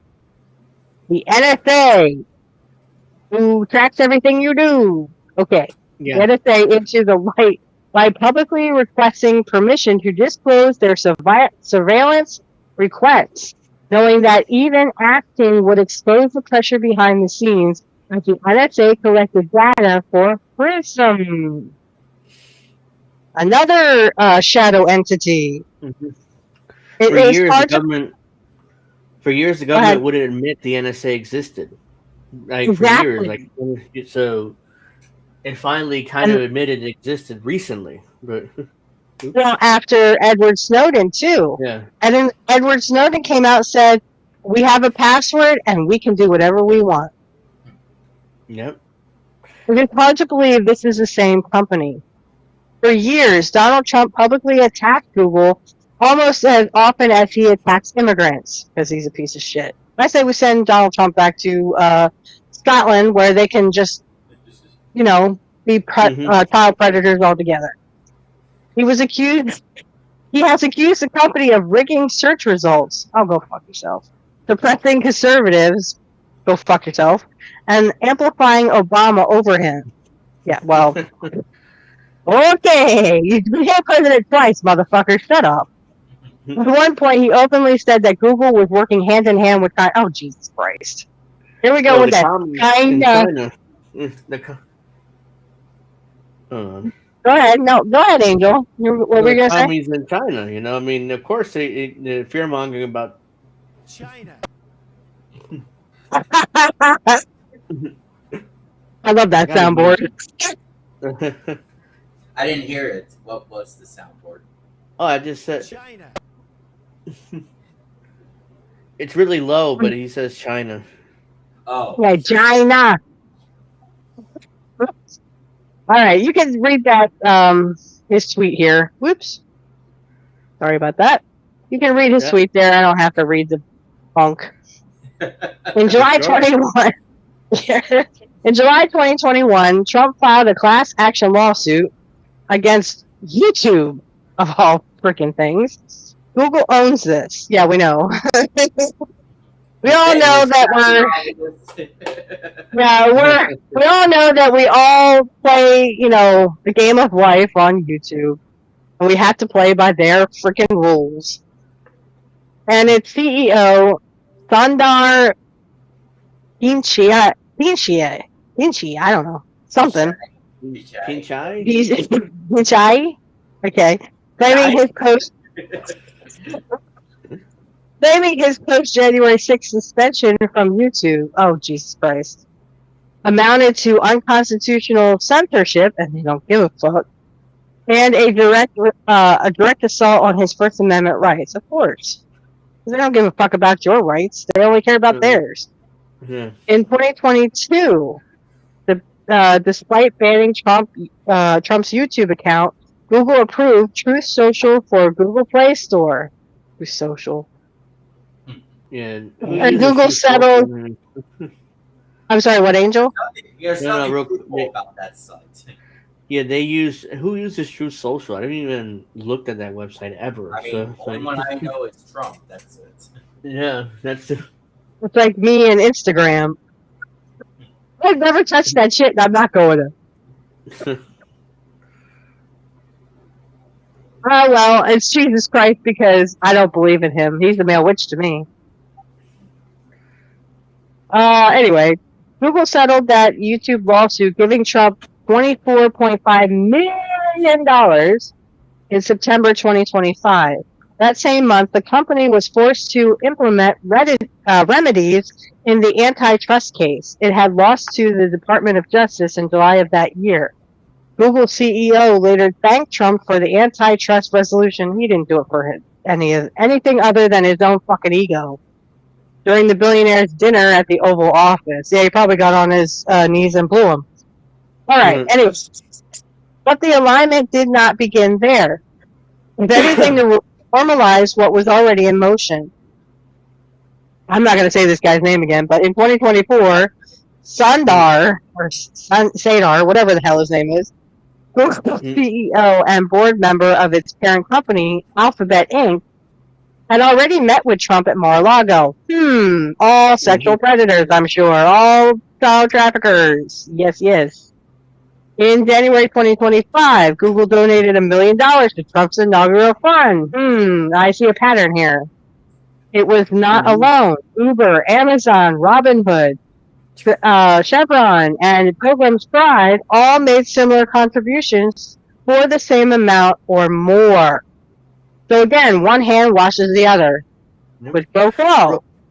Real quick, that inauguration was beginning of the tech overtaking of this country, and the beginning of implementation of AI and everything that we do. it put like what's what I'm looking for. It put like it put it in hyperdrive basically. The AI takeover. That was the We'll beginning get of the end. Bad Cookie's response, not the second one. I thought True was Social Nick was. Fuentes to pick up dudes. He probably does. He probably does. Ew. Okay, so Google also donated billions to Trump's ballroom fund in 2025. Of course, he wanted a gold ballroom instead of helping out poor people on the streets. Because fuck poor people, right? Okay. Across Silicon Valley, the numbers seem to be... harder. We'll get it done. Yeah, exactly. Vote harder. The number seemed to settle at around the same figure, $1 million or more. Nearly every major tech player contributed at that level, often paired with personal donations from their CEOs. Companies like Perplexity AI, C3 AI, NVIDIA, I think that's how you say that? JP Morgan Chase, NVIDIA, Microsoft, Amazon, Bank of America, BlackRock, Coinbase, Goldman Sachs, and even Adobe. Oh my God! Say Golden Socks. It's Sachs. Goldman Sachs. I always liked when I used to like Bill Maher when he was actually. Oh my God! He actually was Bill Maher at the time. Now. Yeah, he's terrible now. Bill Maher. Oh yeah, he's definitely. Yeah, he's definitely terrible. But he used to be the voice of reason back in the day when he used to like Bernie Sanders, and we all thought Bernie Sanders. Yeah. So it's been a long time since he's. By the way, Bernie is still tweeting about it. It's just Netanyahu and not Israel. Oh God, yeah. He's trying to blame just Netanyahu. He's a Zionist. Israel had the right to defend itself. Right, like he has a right to go fuck off. And it paid off. They knew it would. You could see it in their faces at the 2025 inauguration. Google CEO among them, the CEO of Google, Sundar, or Suckadikdar, officially reached billionaire status in 2025. And Palantir just boasted to their shareholders that 2025 was their highest earning fiscal year yet. And they are the pieces of shit. They'll keep growing. Can TGA 6 please come out already? November, 2 months away. Yeah. So I'm not going to read all of this, but there's more to this. If you want to read, again, just please go to the Set in Blue. It's long and detailed, so that's why it'll take it like 15 minutes left, and it'll take longer than that to read it. So, well, I want to go to the next one. So it's Americans keep saying this feels like Nazi Germany. If you don't mind, you can read a couple of things if you want. While I get this up. I mean, I'm pretty much done unless there's something. Bernie would respond to you, Alex, but he's too busy helping change his good friend Joseph. Yeah, I already had just a few stories because I've been pretty busy this week, and I'm continue to be busy. So, I don't have much else. So go ahead, yeah. Can everyone see that, or is it too small? No, I see it well. You see it well, okay. All right, so this one is Americans keep saying this feels like Nazi Germany. That is not quite right. Is it way worse than Nazi Germany? We're going to find out. We'll see what the Fenton says. We have a habit in this country of looking at the monsters of history through a telescope, convinced that they are a world away.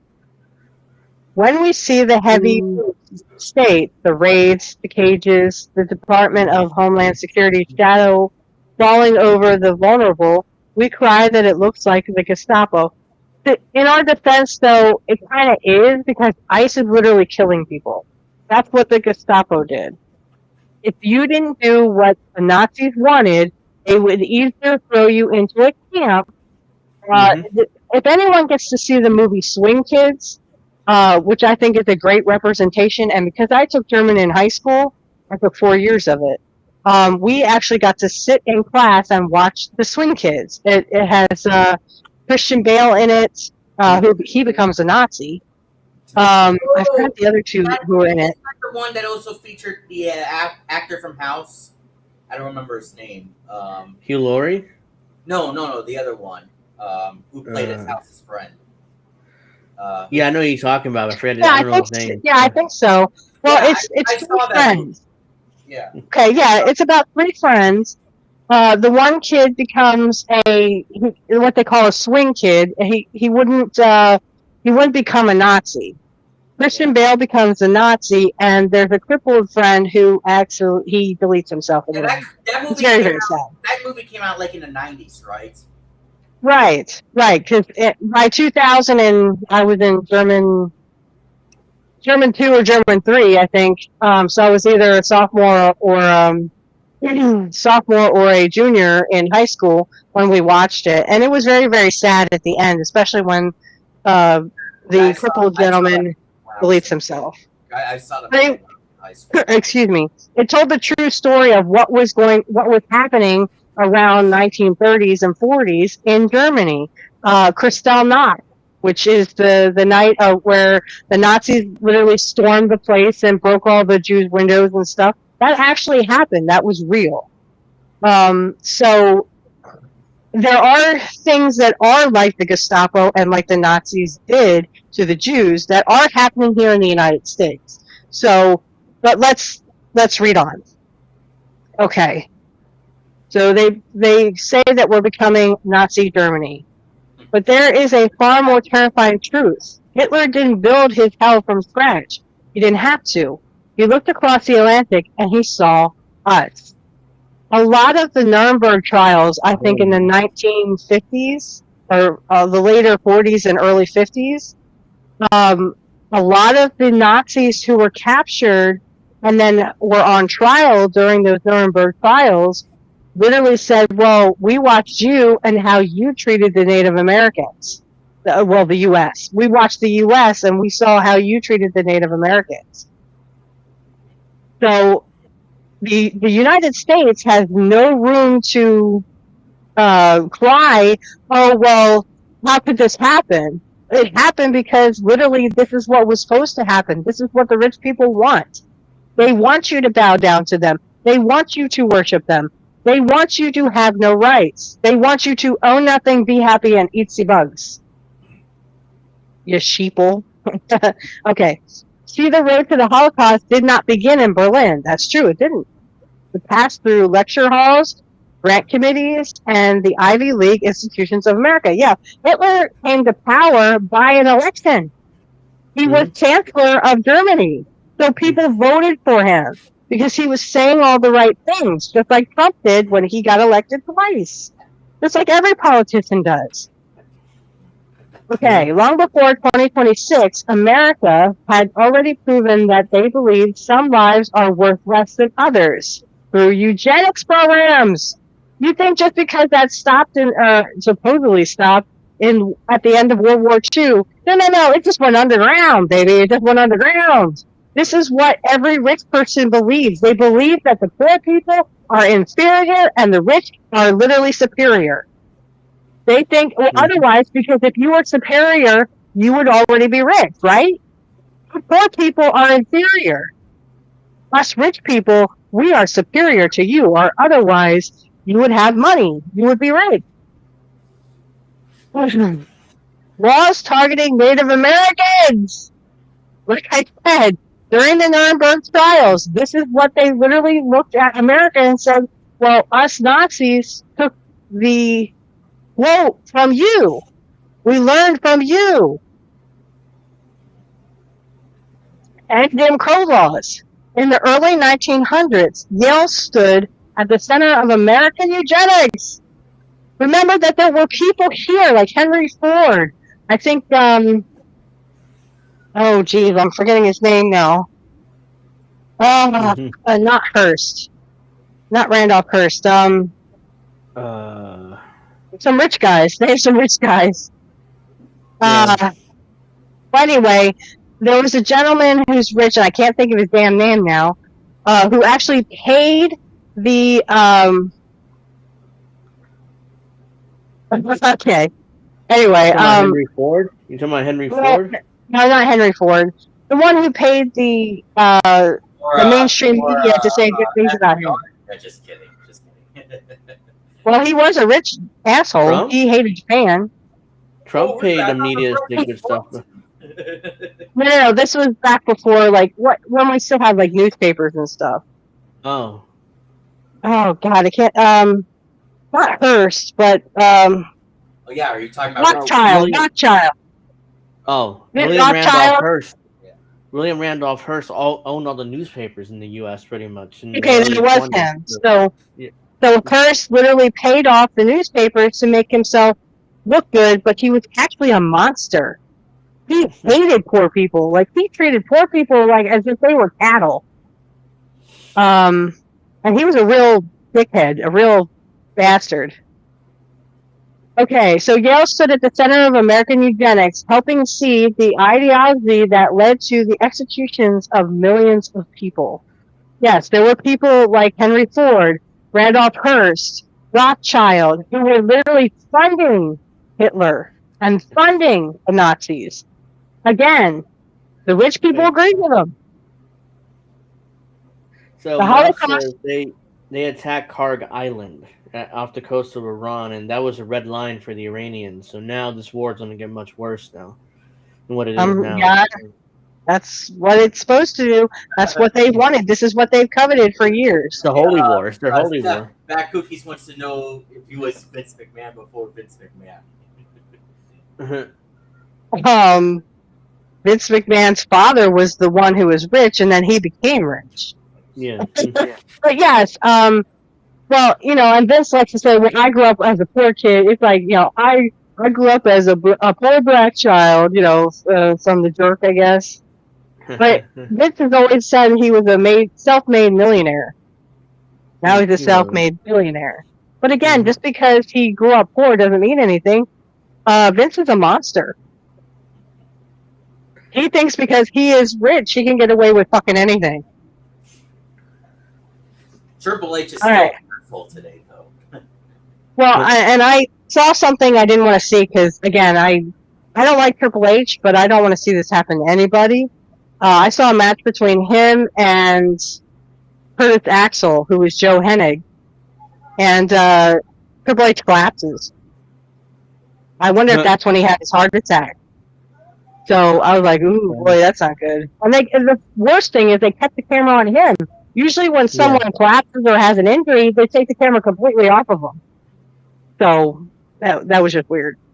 You can hear the guy go, no, he's gone. He's gone. I'm like, what happened to Joe? Joe's kind of like, what the hell's going on? Anyway, back to this. The Holocaust was not a sudden rapture in human morality. Rupture.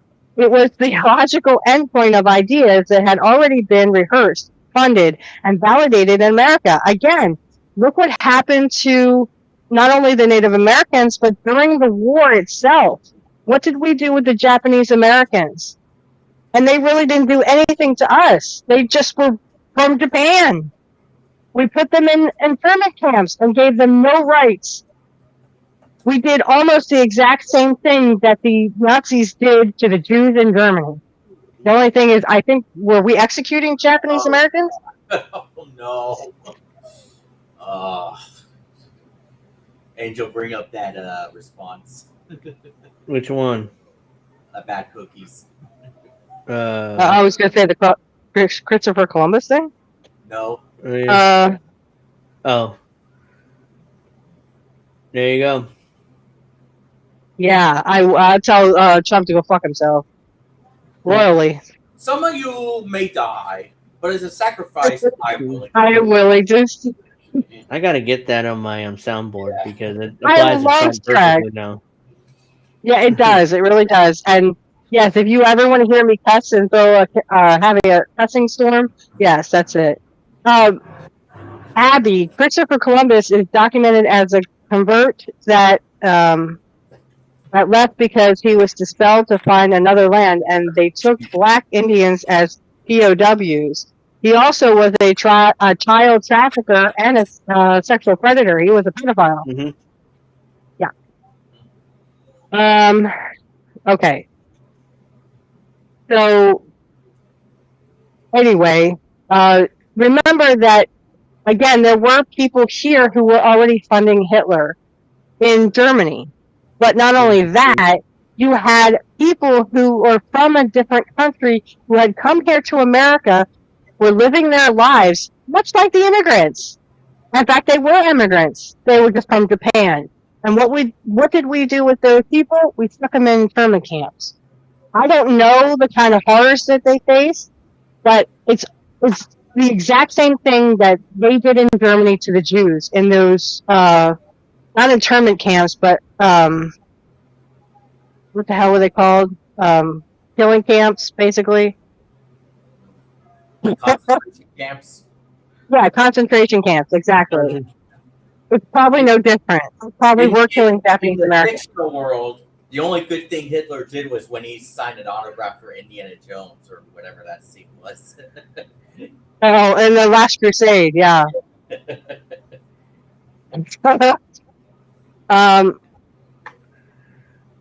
At the time, these were reviewed as radical ideas, and the danger was in the fact that they were considered respectable.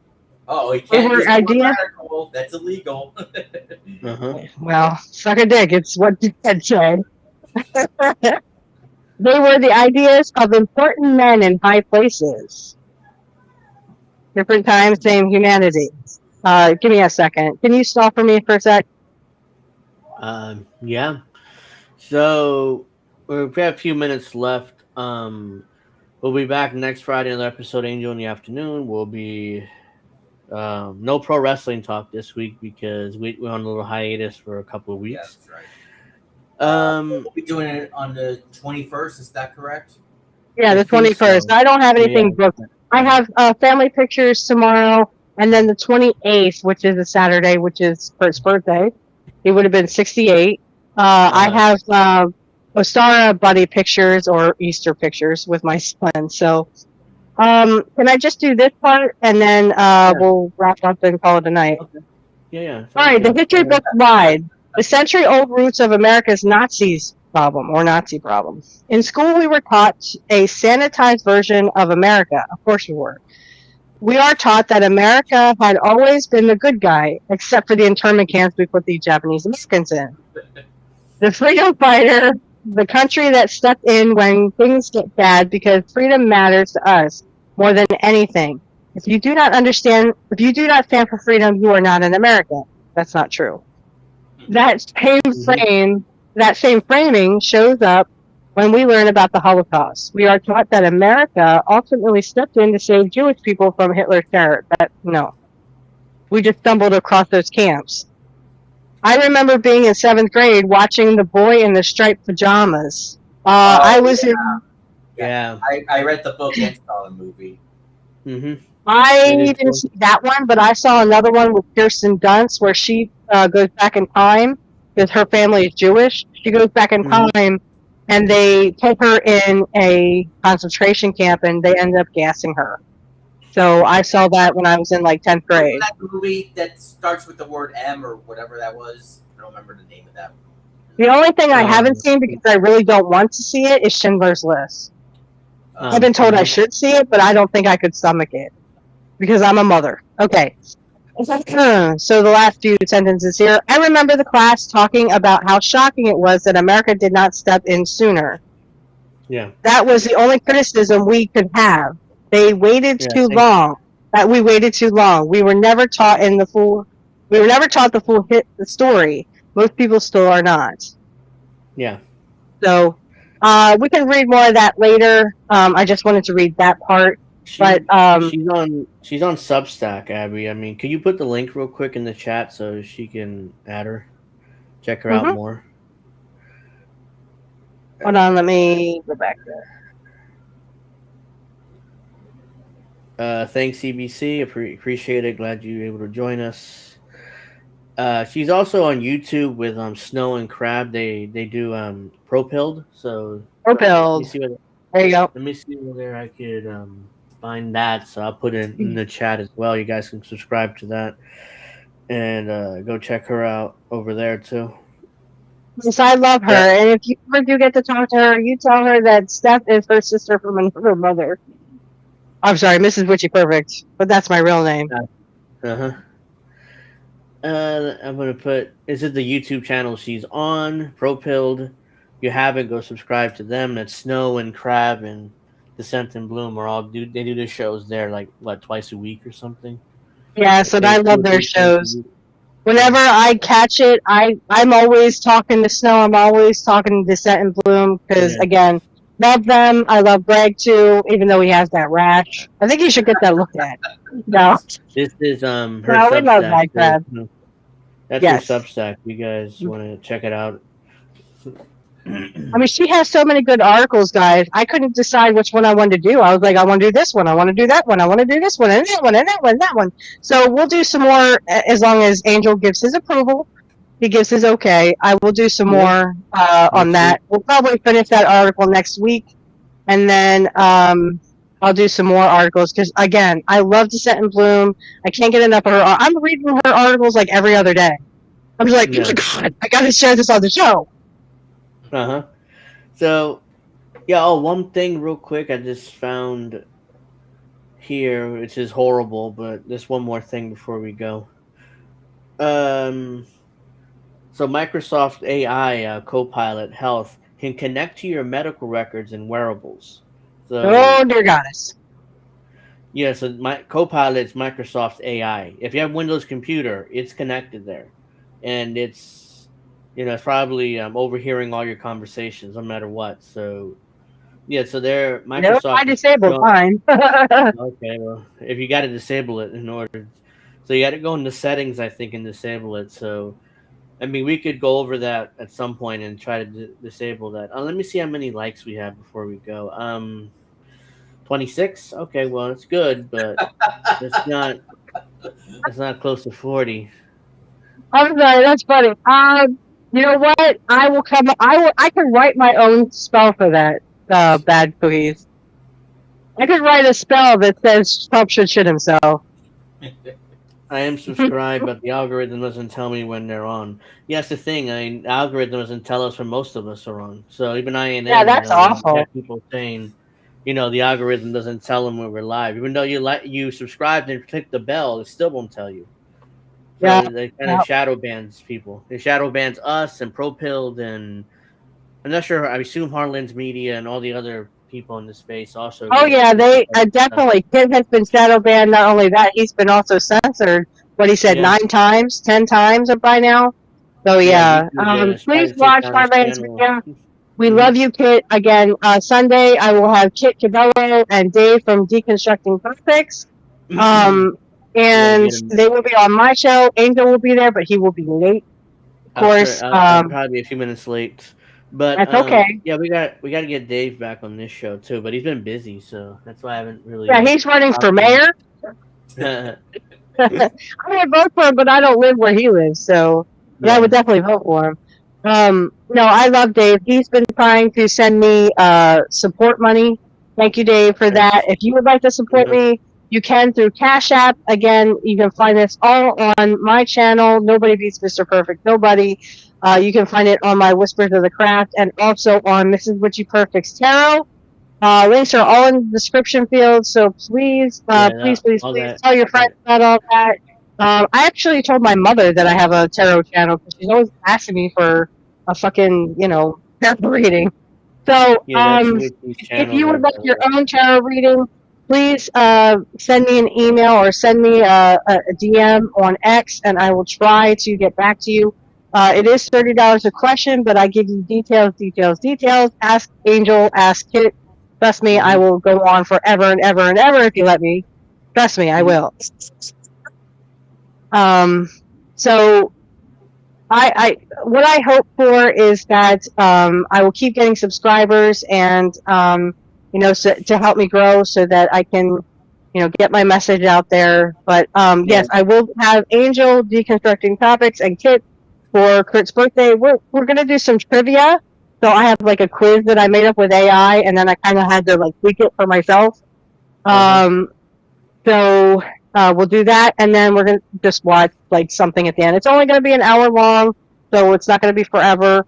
But yeah, so. All right. Let the Hitman Hart beat him. Just saying.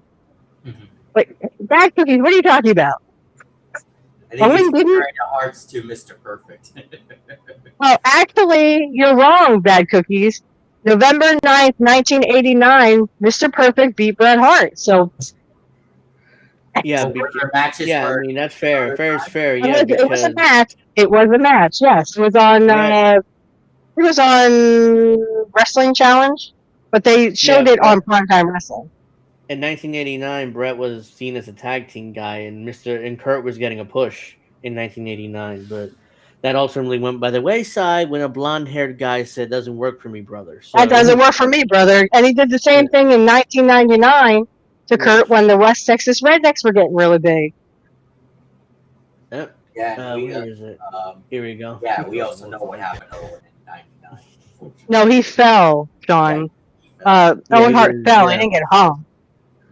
Yeah, he fell. He fell from the rafters of. It was like 90 feet or something. It gets higher every time they say it, but I think it was like 100 feet. After he died. My camera froze, but I'm about to wrap up anyway, so it doesn't matter. That doesn't work. I just want to say, even though we're doing wrestling talk next Saturday, hopefully we do it this time. Hopefully. We will do it. Trust me. Yeah. Yeah, the 21st. We got to review. We got to review Elimination Chamber and stuff. Yeah. And also, don't forget the Ronda Rousey Gina Carano Netflix fight. If any of you are interested. Jeez. That'd be. Is that in April or is it this month? I think it's in April. I don't know. Yeah. So I don't see Gina losing to her. I just don't. Ronda's not. Neither of them has fought in over 10 years. So they're getting back in the not the ring, but in the octagon or whatever it's called. After over 10 years of both of them. So I'll probably watch it. I have Netflix, so it doesn't cost me any extra money, but still. We will do it. What are you talking about? I only tell my husband that I'm going to make love to him. Oh, Bad Cookies. I'm over there. Whoop you. All right. All right. So, yeah, we do have to wrap up.